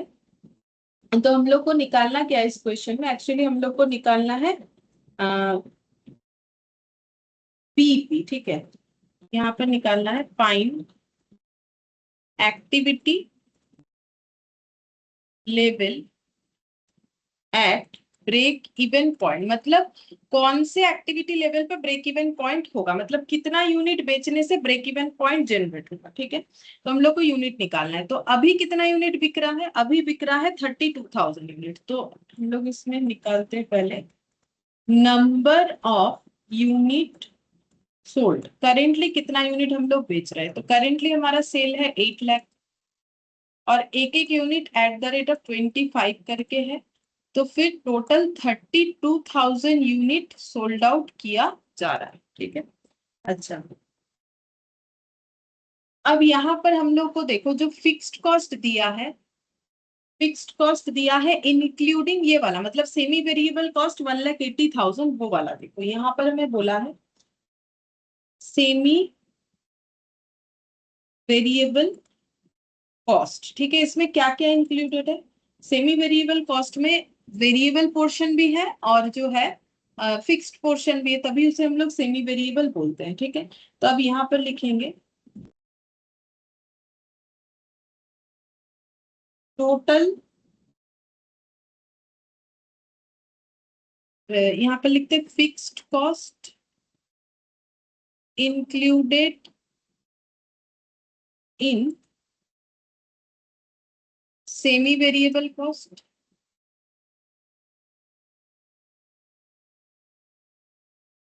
Plus variable cost. तो देखो टोटल सेमी वेरिएबल कॉस्ट कितना है, देखो सेमी वेरिएबल कॉस्ट टोटल दिया हुआ है 1,80,000। ठीक है, टोटल सेमी वेरिएबल कॉस्ट दिया हुआ है 1,80,000। बोला है इंक्लूडिंग वेरिएबल कॉस्ट कितना है उसमें 3.75 पर यूनिट। तो फिर टोटल वेरिएबल कॉस्ट कैसे निकालोगे, क्योंकि देखो अगर हम लोगों ने इधर टोटल लिखा है टोटल सेमी वेरिएबल कॉस्ट, तो इधर भी होना चाहिए टोटल फिक्स्ड कॉस्ट और टोटल वेरिएबल कॉस्ट। तो टोटल वेरिएबल कॉस्ट कितना होगा, तो हम लोग अगर 32,000 यूनिट बेच रहे हैं, ठीक है, तो 32,000 unit eight the rate of जो है वेरिएबल कॉस्ट 75, ठीक है, 3.75 पर यूनिट करके है। तो हम लोग 32,000 यूनिट बेच रहे हैं, तो उसको बेचने का वेरिएबल कॉस्ट कितना होगा, क्योंकि 32,000 यूनिट का ही तो ये सारा डेटा है कि एक यूनिट का मटेरियल कॉस्ट, एक यूनिट का लेबर कॉस्ट और सेमी वेरिएबल कॉस्ट टोटल दिया हुआ है। तो फिर उसमें लगने वाला जो वेरिएबल पोर्शन है वो भी 32,000 यूनिट के लिए है। अब ये हम लोग टोटल फिक्स्ड कॉस्ट को हम लोग कैलकुलेट कर लेंगे। तो टोटल फिक्स्ड कॉस्ट कितना आएगा, तो 32,000 इंटू 3.75, तो ये हो गया 1,20,000। तो total fixed cost equal to 1,80,000 minus 1,20,000। मैंने एक ही बार में नेट कर दिया, तो फिर यहाँ पर आ जाएगा 60,000। तो सेमी वेरिएबल कॉस्ट में जो फिक्स्ड कॉस्ट इंक्लूडेड है उसका वैल्यू हो गया हम लोग का 60,000। ठीक है, अच्छा अब हम लोग निकालते हैं total variable cost per unit. ठीक है, क्योंकि हम लोग को तो निकालना है बीपी, बीपी का मतलब fixed cost divided by contribution per unit निकालना पड़ेगा। ठीक है, तो वही कोशिश करें किसी तरीके से हमें कंट्रीब्यूशन पर यूनिट मिल जाए, वो तो आराम से मिल जाएगा। 7.5, 6.25 और 3.75 ये तीन मिला के, तो 7.5 मेटेरियल का, 6.25 लेबर का और 3.75 सेमी वेरिएबल में वेरिएबल पोर्शन का। तो 7.5 रुपया, 6.25 और 3.75, तो ये टोटल हो गया 17.5। ठीक है, अब कंट्रीब्यूशन पर यूनिट निकाल लेते हैं। कंट्रीब्यूशन पर यूनिट, तो कंट्रीब्यूशन पर यूनिट क्या हो जाएगा, selling price minus variable cost per unit. तो सेलिंग प्राइस पर यूनिट तो था 25 और ये हो गया वेरिएबल कॉस्ट, तो कंट्रीब्यूशन पर यूनिट कितना हो जाएगा 7.5। ठीक है, कंट्रीब्यूशन पर यूनिट हो गया मेरा 7.5। ठीक है, तो अब ब्रेक इवन पॉइंट निकाल लेते हैं। तो ब्रेक इवन पॉइंट कैसे निकलेगा, अच्छा क्योंकि कंट्रीब्यूशन पर यूनिट अवेलेबल है तो ब्रेक इवन पॉइंट मेरा यूनिट में पहले निकाल लेते हैं, क्योंकि अवेलेबिलिटी है तो निकालेंगे। तो ये हो गया 7.5 और टोटल फिक्स्ड कॉस्ट कितना होगा, तो देखो सेमी वेरिएबल कॉस्ट के अंदर इंक्लूडेड टोटल फिक्स्ड कॉस्ट है 60,000। ठीक है, ये सेमी वेरिएबल के अंदर इंक्लूडेड फिक्स्ड कॉस्ट है। इसके अलावा भी एक फिक्स्ड कॉस्ट है हम लोग का जो कि है 90,000, ठीक है। अब ये 90 लेंगे, 20,000 उसमें अभी इंक्लूड नहीं करेंगे क्योंकि ये तो 80% कैपेसिटी लेवल में जो 32,000 प्रोडक्शन हो रहा है उसका कैलकुलेशन हम लोग कर रहे हैं, ठीक है। तो फिर यही होगा। तो यहाँ पर कितना हो जाएगा, ये 1,50,000 डिवाइडेड बाई 7.5।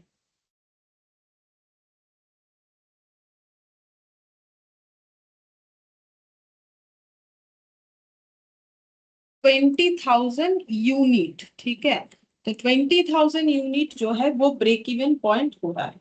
अच्छा, अब हम लोग को ये बताना है कि एक्टिविटी लेवल क्या होगा। जैसे ये 80% था तो एक्टिविटी लेवल हम लोग का कितना हो रहा है। फिर अगर additional 20,000 will be incurred beyond this and अच्छा, अगर 80% से ज्यादा हम लोग काम करते हैं तो हमें 20,000 का और फिक्स्ड कॉस्ट लगेगा। ये बोला find the activity level at BP, तो बीपी निकल गया। तो ये 20,000 यूनिट प्रोडक्शन करने के लिए एक्टिविटी लेवल कितना होगा, एक्टिविटी लेवल।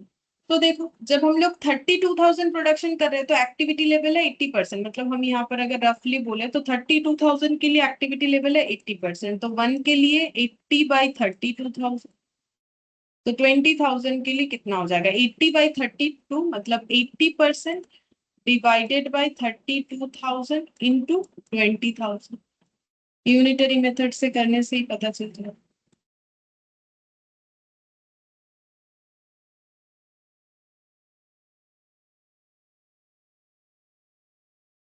तो 50% हो जाएगा, ठीक है। तो 50% एक्टिविटी लेवल पे हमारा बीपी आएगा। 50% एक्टिविटी लेवल पे हम लोग का बीपी आएगा। तो ये यहाँ पर हम लोग को सिर्फ बीपी नहीं निकालना, उसका एक्टिविटी लेवल भी निकालने के लिए बोला था। बाकी ये हमारे किसी काम नहीं आया क्योंकि अगर हम लोग 80% से ज्यादा काम करते तो फिर हमारा ये कैलकुलेशन में काम आता। ये तो हमारा कहीं काम आया नहीं, ठीक है। चलो,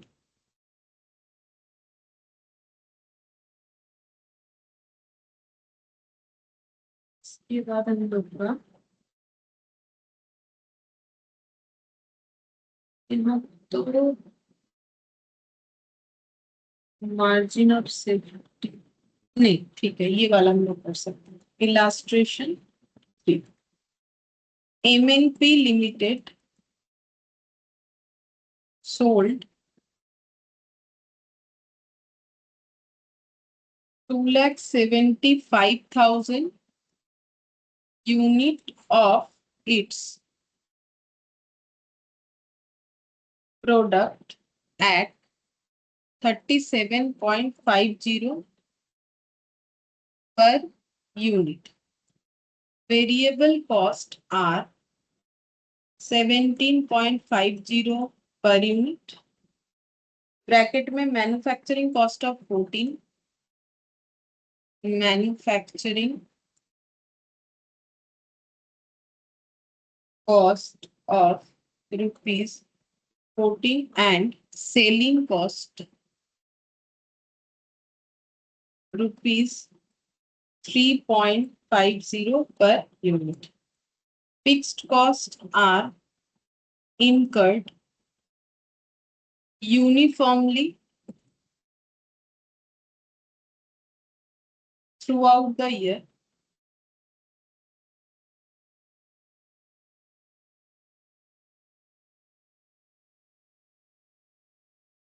and amounting to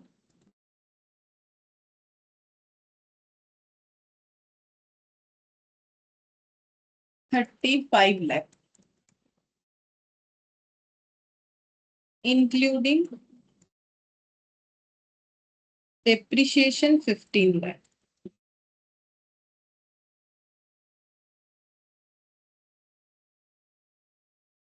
There is no opening or closing inventory.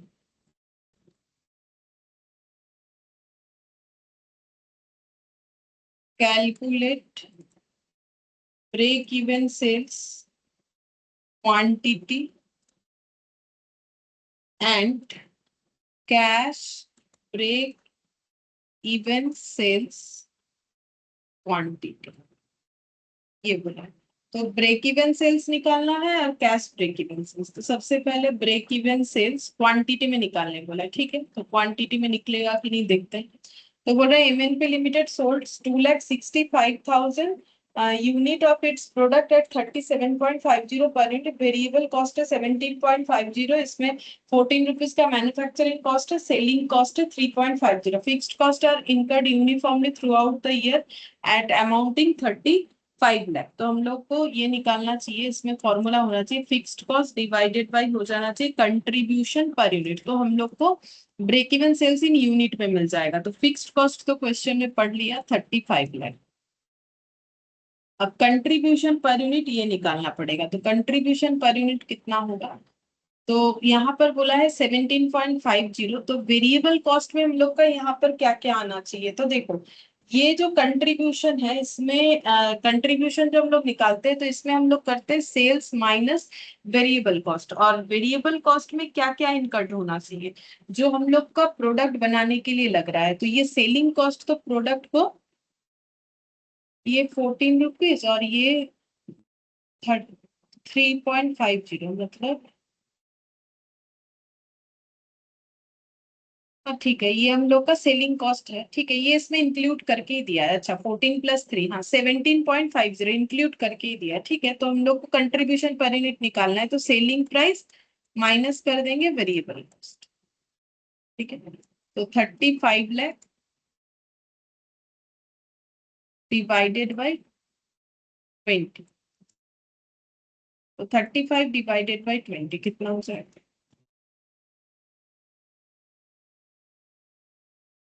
1,75,000 unit. तो ब्रेक इवन पॉइंट आ गया 1,75,000 यूनिट। अब बोला है cash break even sales in quantity. तो कैश ब्रेक इवन सेल्स निकालने के लिए हम लोग को कैश फिक्स्ड कॉस्ट चाहिए और कुछ अलग नहीं होगा। Cash cash fixed cost divided by contribution per unit, ठीक है। तो कंट्रीब्यूशन पर यूनिट तो अपना 20 रहेगा। अब डिप्रिशिएशन जो है वो हट जाएगा, 35 में से 15 लाख का डिप्रिशिएशन हट जाएगा। ये लाख मैंने एल बाहर लिख दिया। तो 20 लाख डिवाइडेड बाई 20, तो ये हो जाएगा हम लोग का, जीरो कट गया, 1 लाख, ठीक है, 1 लाख यूनिट हो जाएगा।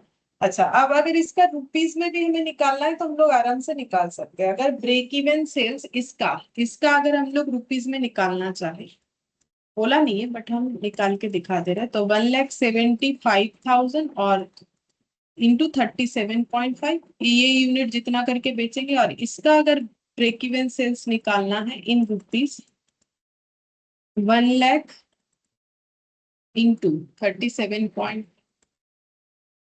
जितना आएगा उतना,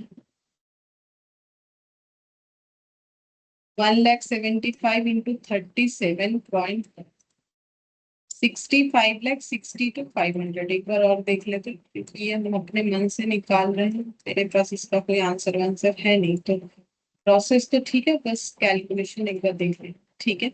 और ये हो जाएगा 37,50,000। तो अगर हम लोग को रुपीज में भी निकालने बोलेगा तो भी हम लोग आराम से निकाल सकते हैं, क्वांटिटी एट द रेट जितना करके सोल्ड आउट। फिर next illustration,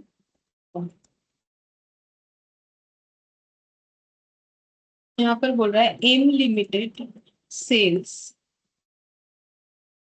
to product J and K, the sales mix is 4 unit of J and 3 unit of K.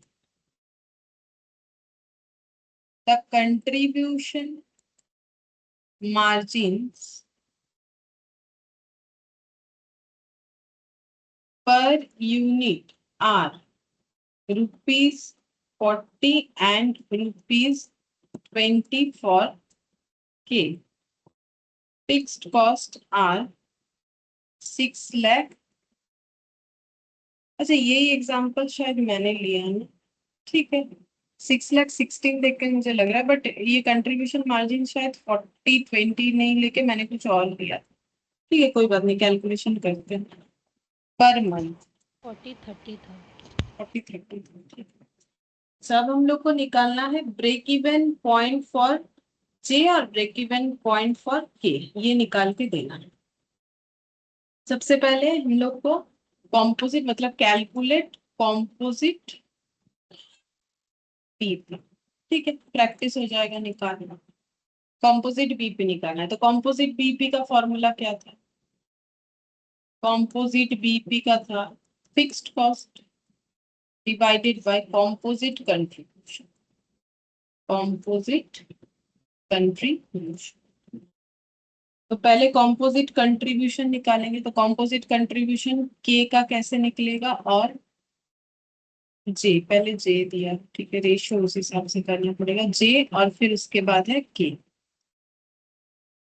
तो सेल्स मिक्स है 4 यूनिट और 3 यूनिट, मतलब टोटल है 7, आउट ऑफ 7 इसका 4 और आउट ऑफ 7 इसका 3 इनटू, तो इतना परसेंटेज है, तो कंट्रीब्यूशन मार्जिन 40 एंड 20 फॉर के एंड जे हो।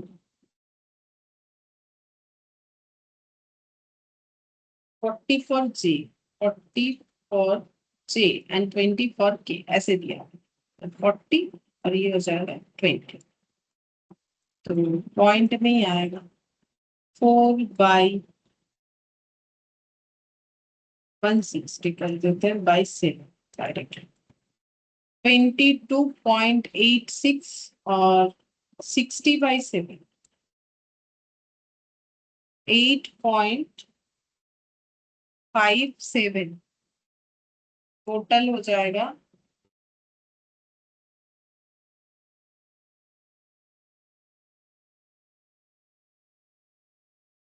31.43। ठीक है, तो यहाँ पर कर लो कॉम्पोजिट बीपी, तो फिक्स्ड कॉस्ट 6,16,000, फिर डिवाइडेड बाय कर देंगे 31.43। 6,16,000 divided by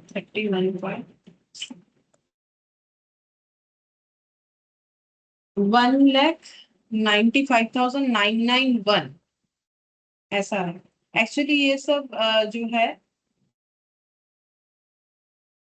1 लाख आ गया, 19, मेरा कुछ गलत लिख रहे हैं, इससे करते हैं। 19,000 आना चाहिए, 6,16,000 डिवाइडेड बाय 31.43। हाँ ये देखो 19,599.1 है, लेकिन इसको कैलकुलेशन के लिए हम लोग इसको 19,600 कर लेते हैं। ठीक है, भले ही .1 हम लोग कर लेते हैं, क्यों कर सकते हैं, क्योंकि इसके बाद देखो 3 डिजिट लिखने से मे भी हो जाता है 31.43 की जगह कुछ और वैल्यू होने से, तो ये अप्रोक्सीमेटली कर सकते हैं, 599 से भी कैलकुलेट कर सकते हो, उसमें कोई बात नहीं है कि हम लोग .1 है तो क्यों उसको जीरो करेंगे, नहीं करना चाहते तो हम लोग 19,599 से जो आंसर आएगा वही लिख देंगे, इसमें तो कोई रॉन्ग नहीं है, कोई प्रॉब्लम नहीं है। ठीक है, तो ऐसे करके कर सकते हैं। तो ये आ गया, अब हम लोग को निकालना है ब्रेक इवन पॉइंट फॉर जे और ब्रेक इवन पॉइंट फॉर के। तो यहाँ पर हो जाएगा 19,600 इंटू वही रेशियो 4/7 और 19,600 इंटू 3/7, तो 19,600 divided by 7 into 4, 11,200 और 19,600 divided by 7 into 3, 8,400 यूनिट।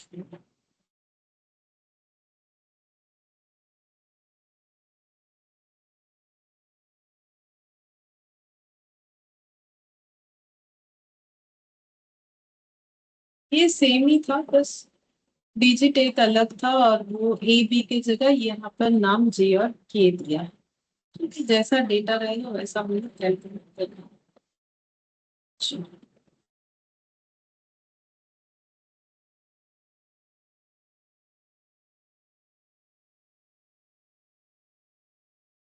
एक और क्वेश्चन करते ब्रेक इवन पॉइंट का।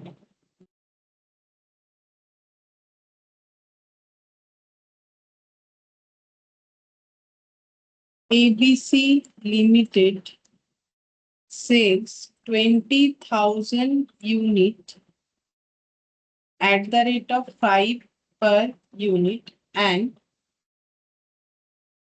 variable cost rupees 3.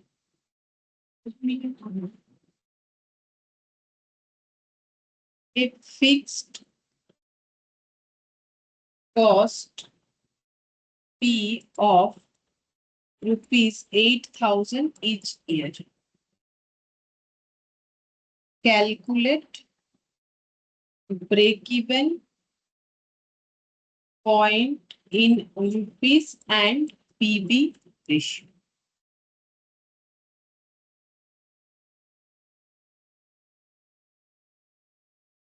ये निकालेंगे, ठीक है। तो एबीसी लिमिटेड का सेल्स है 20,000 यूनिट, 5 रुपीज करके, वेरिएबल कॉस्ट है 3, फिक्स्ड कॉस्ट है 8,000। तो पीवी रेशियो तो आराम से निकल जाएगा। पीवी रेशियो हो जाएगा contribution by sales into 100। Contribution का मतलब सेल्स माइनस वेरिएबल कॉस्ट। तो पर यूनिट ले लेते सारा चीज। तो सेल है 5 पर यूनिट, वेरिएबल कॉस्ट है 3 पर यूनिट, और सेल्स 5 इंटू 100। तो 2/5 इंटू 1, 40%। ये तो आसान था। और बीपी, बीपी अगर रुपीज में निकालना चाहते हैं तो fixed cost by PV ratio कर देंगे, क्योंकि क्वेश्चन में बोला है रुपीज में निकालने के लिए। तो फिक्स्ड कॉस्ट है 8,000, पीवी रेशियो आ गया 40%। तो 8,000 डिवाइडेड बाय 40% करने से जितना आए, डिवाइडेड बाय 40%, 20,000। तो ये हो गया ब्रेक इवन सेल्स। और अगर ब्रेक इवन पॉइंट निकालने बोले इन यूनिट, ये हम लोग का इस क्वेश्चन में निकल सकता है। ठीक है, कैसे निकलेगा? हम लोगों ने 20,000 रुपीज का सेल किया तो ब्रेक इवन सेल्स तक पहुंच गया। एक एक यूनिट 5 रुपीज करके सेल किया तो कितना यूनिट सेल किया? 4,000। तो 4,000 यूनिट सोल्ड आउट करने से ब्रेक इवन पॉइंट में पहुंच जाएंगे। तो यहाँ बोला नहीं था, बट मैंने ये कैलकुलेट किया। ठीक है, ये क्या 2 लाख होगा 8,000 में से? 20,000 ही तो होना चाहिए। 8,000, बीसी हो 20,000।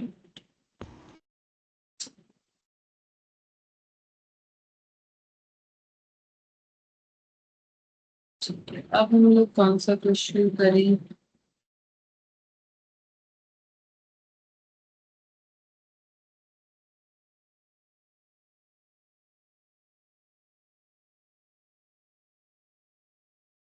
पेजियन खत्म हो, एक मिनट हम देखते हैं कौन सा क्वेश्चन अभी हम लोग कर सकते हैं।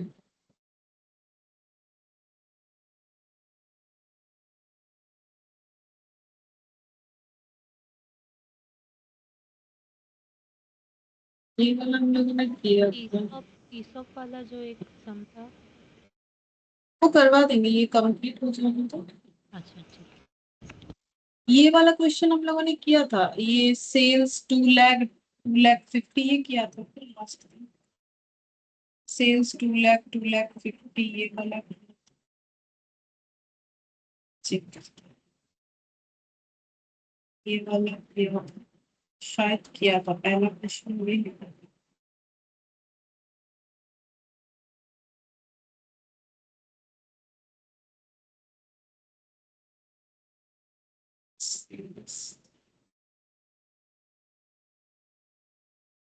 नहीं, अलग किया था। और इसमें ये नहीं, ये क्वेश्चन नहीं किया था। चलो, ये एक अच्छा क्वेश्चन है। इसमें जो भी अभी तक सीखा है उसका एक प्रैक्टिस हो जाए। ठीक है, तो देखो ये वाला question.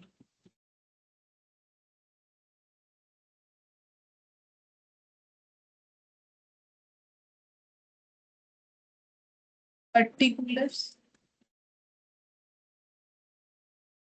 2005, 2006, 2006, 2007 sales at the rate of 10 करके 2 लाख 2,50,000, 2 लाख 2,50,000।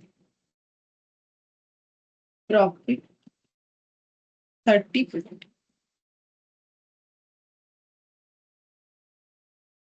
हम लोग को कैलकुलेट करना है पीवी रेशियो। पहला break even point variable cost for 5, 6 and 6, 7 दोनों ईयर का, और सेल्स टू अर्न 60,000 प्रॉफिट, और profit and loss when sales are 1 lakh।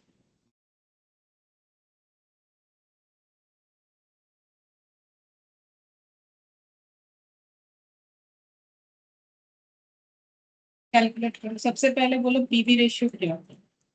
ये सब हम लोगों ने जो सीख लिया उसी पे एक ओवरऑल क्वेश्चन हो गया, तो इसमें कौन सा फॉर्मूला लगेगा।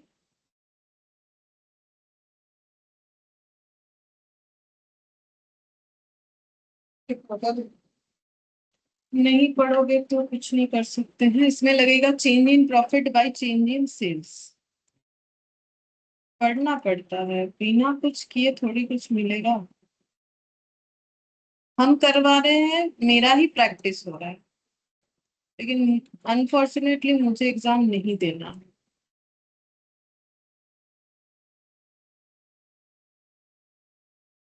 सारा दिन क्या करते हो, थोड़ा बहुत तो पढ़ना चाहिए, तुम लोग स्टूडेंट हो।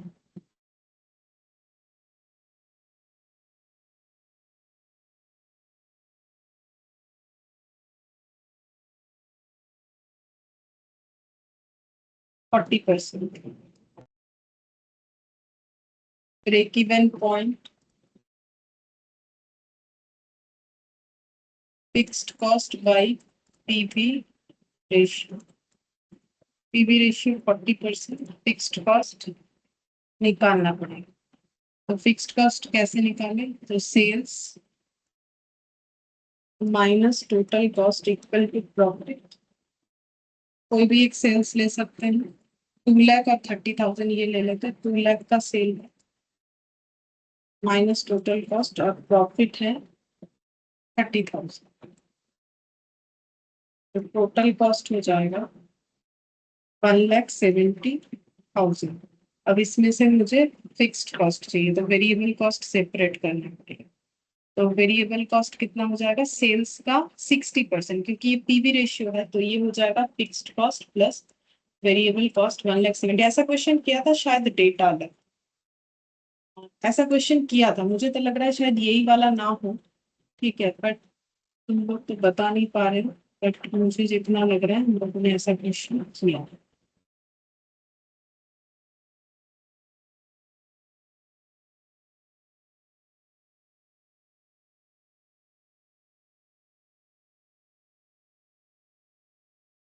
कहाँ पर किया है मुझे याद नहीं आ रहा, बट किया है। कि मेरा वहां पर एक गलती वाला तुम लोगों ने बताया था कि फिर इसका इतना होना चेंज चेंज वाला एक ही सम किए हैं और उसका फिगर अलग है। ये तो छोटा सा किया था, लेकिन एक कंप्लीट सम किया था। अच्छा ठीक है, भी कर लेते हैं। वेरिएबल कॉस्ट आ जाएगा, सीबी रेशियो जो है 60%, मतलब ये पीवी और शायद ब्रेक इवन था, ये पूरा सारा चीज नहीं था। और ये 40% है, तो सीबी रेशियो हो जाएगा 60%, कॉस्ट वॉल्यूम रेशियो सेल्स के ऊपर, तो हो गया 2 लाख। ठीक है, 1,70,000। ये शायद लास्ट क्लास का लास्ट क्वेश्चन था जिसमें मेरा गलत हुआ था। मैंने जो है उसमें चेंज कर दिया था पीवी रेशियो, फिर मैंने समझाया क्यों चेंज नहीं होगा, तुम लोगों ने सही किया था। वही उसी क्वेश्चन का कुछ पार्ट यहाँ पर है, बाकी कुछ पार्ट अलग तरीके अलग जगह पे हम लोगों ने किया हुआ। शायद डेटा अलग है और कंबाइन करके इतना बड़ा सम हो गया। ठीक है, तो ये हम लोग का आ गया फिक्स्ड कॉस्ट 50,000। अब इसको यहाँ पर लगा देते हैं, तो हम लोग का आ जाएगा ब्रेक इवन सेल्स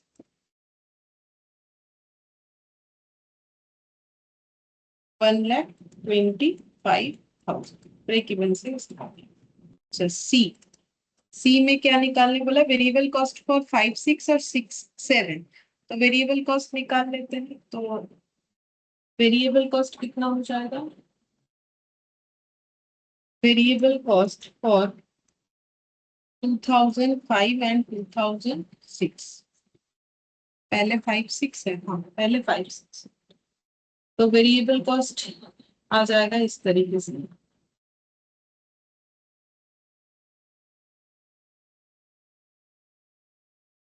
ये तो डायरेक्टली आ जाएगा, इसमें ज्यादा मेहनत करना ही क्या है। अगर हम लोग कॉस्ट वॉल्यूम रेशियो देखें तो कॉस्ट वॉल्यूम रेशियो हो जाएगा,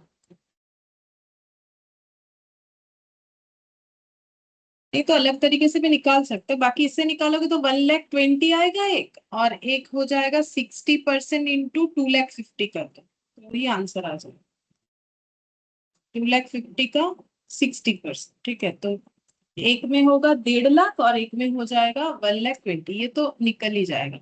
ये देखो वेरिएबल कॉस्ट हो जाएगा 2 लाख का 60% यानी 1,20,000, ये हो गया 2005 6, और वेरिएबल कॉस्ट फॉर 2000, और एक कौन सा ईयर था 6 7, इसका हो जाएगा यहाँ पर टोटल सेल्स 2,50,000 का 60%, 2,50,000 का 60% कॉस्ट वॉल्यूम रेशियो लगा के 1,50,000, लेकिन वो सब तुम लोग को लिखना चाहिए कॉस्ट वॉल्यूम रेशियो वगैरह, ठीक है, वो तो मैंने समझा दिया है, तो हम ये बार बार तो क्या लिखे बोलो, नहीं तो हम लोग सीखेंगे कितना सा। सीबी रेशियो लगा के किया है, पीबी रेशियो उतना होने से सीबी रेशियो उतना, सीबी रेशियो का मतलब होता है कॉस्ट वॉल्यूम रेशियो, और यहाँ पर कॉस्ट का मतलब होता है वेरिएबल कॉस्ट। ये सारा चीजें लास्ट क्लास डिस्कशन किया था।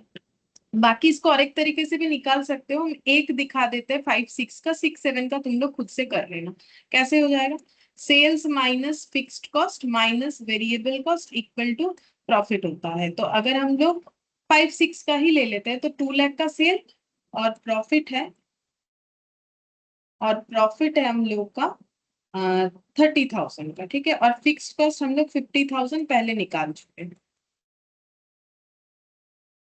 ठीक है, तो वेरिएबल कॉस्ट हो जाएगा 1,50,000 माइनस वेरिएबल कॉस्ट 30,000, तो वेरिएबल कॉस्ट हो जाएगा 1,20,000।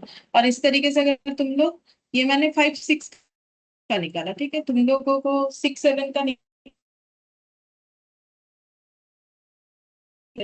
तो यहाँ पर मैंने बोला कि हमें प्रैक्टिस जितना करोगे ये दिमाग में जाएगा, क्योंकि कोई फिक्स्ड सम नहीं है ना, तो कोई फिक्स्ड फॉर्मूला होता है, कंसेप्ट होता है, वहां फॉर्मूले का एप्लीकेशन होता है, नहीं पढ़ने से ये चैप्टर को कुछ भी नहीं किया जा सकता।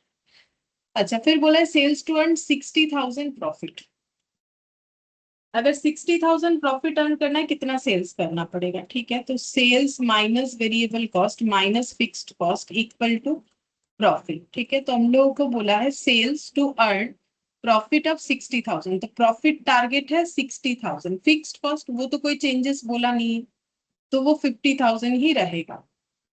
हम लोग को ये निकालना है कि कितना सेल्स करें।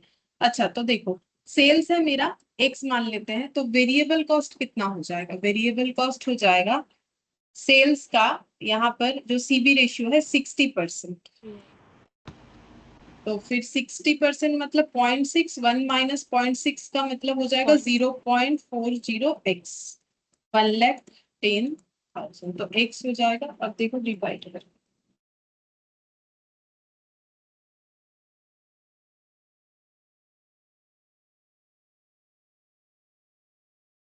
275। 2,75,000। हाँ, तो ये हो गया रुपीज में होगा ये वाला, ठीक है, इतना सेल करने से इतना प्रॉफिट हो जाएगा। और बोला था PL when sales are 1 lakh, 1 lakh का अगर सेल करते हैं तो कितना प्रॉफिट होगा, ये तो और आसान। Sales minus variable cost minus fixed cost equal to profit. अगर हम लोग 1 लाख का सेल करते हैं तो सेल 1 लाख, ठीक है, तो वेरिएबल कॉस्ट कितना हो जाएगा? 1 लाख का 60%, फिक्स्ड कॉस्ट जैसा है वैसा ही रहेगा, तो हम लोग का प्रॉफिट कितना आएगा ये पूछा। तो 1 लाख, और 1 लाख का 60% मतलब 60,000, और इधर 50,000, तो कितना हो जाएगा? ये तो नेगेटिव, 10,000। हाँ लॉस आएगा, लॉस। सही है, लॉस ही आंसर 10,000। तो यहाँ पर हो गया -10,000, 60 और 50, 1,10,000, 1,10,000 माइनस 1 लाख -10,000, तो ये हो गया मेरा लॉस। ठीक है, तो इतना अगर सेल करेंगे तो प्रॉफिट नहीं होगा बल्कि हम लोग का लॉस होने वाला। अच्छा, एक और क्वेश्चन है, उसमें मार्जिन ऑफ सेफ्टी है तो उसको भी रख देंगे, वो नेक्स्ट क्लास में करेंगे, और बाकी पॉइंट को अभी कर लेते हैं। इसमें और एक क्लास लगेगा तो ये हम लोग का हो जाएगा, और एक पूरा शायद नहीं लगेगा, जितना लगेगा। मार्जिन ऑफ सेफ्टी बाकी है वो बताना।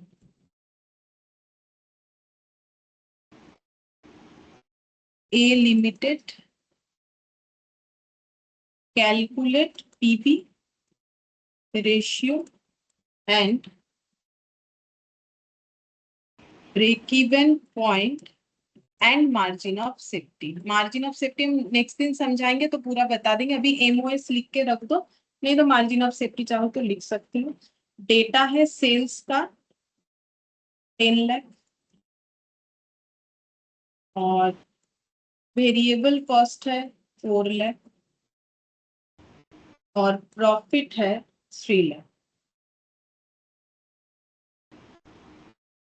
तो पीवी रेशियो निकालना है, तो बोलो पीवी रेशियो कैसे निकलेगा। पीवी रेशियो निकलता है कंट्रीब्यूशन बाय सेल्स इनटू 100 करके।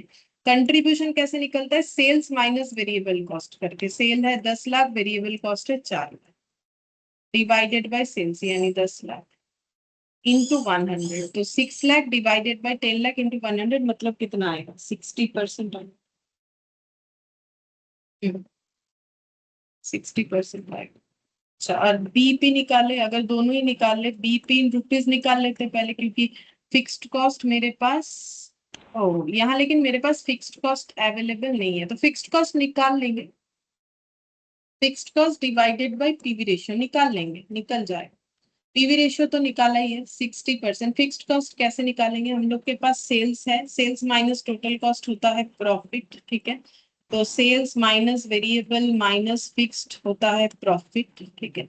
सेल्स है 10 लाख, वेरिएबल कॉस्ट है 6 लाख। 10 लाख, वेरिएबल कॉस्ट है 6 lakh, sorry 4 lakh, minus minus fixed cost, और प्रॉफिट बताया हुआ है 3 लाख। तो 10 लाख माइनस 4 लाख कितना हो गया, 6 लाख, और इधर से ये 3 लाख चला जाएगा तो 3 लाख हो गया। तो फिक्स्ड कॉस्ट 3 लाख आ जाएगा सारा चीज एडजस्ट करने के बाद। तो 3 लाख बाई 60% कितना आएगा, उतना ही हो जाएगा break even point in rupees. तो 3 लाख बाई 60%,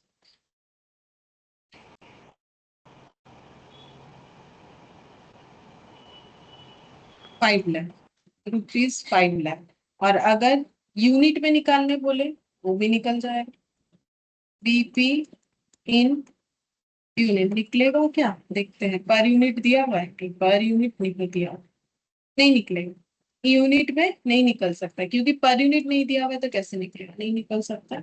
और इसके बाद जो दिया है मार्जिन ऑफ सेफ्टी, वो तो मैंने करवाया नहीं है, ठीक है। तो नेक्स्ट क्लास में हम लोग का मार्जिन ऑफ सेफ्टी वही पॉइंट बाकी, और एक एंगल ऑफ इंसिडेंस होता है, थियोरेटिकली वो पूछ लेता है हमें, तो उसका मतलब हमें समझना है। और मार्जिन ऑफ सेफ्टी और उससे रिलेटेड क्वेश्चंस, और एक आधा अगर कुछ क्वेश्चंस और दिखेगा तो वो करने से ये टॉपिक कंप्लीट हो जाएगा। उसके बाद नेक्स्ट जो चैप्टर करेंगे उसमें वो इशॉप वाला क्वेश्चन बता दें, ठीक है। फिर आज इतना ही, ठीक थैंक यू मैम। है। Thank you ma'am. ठीक है।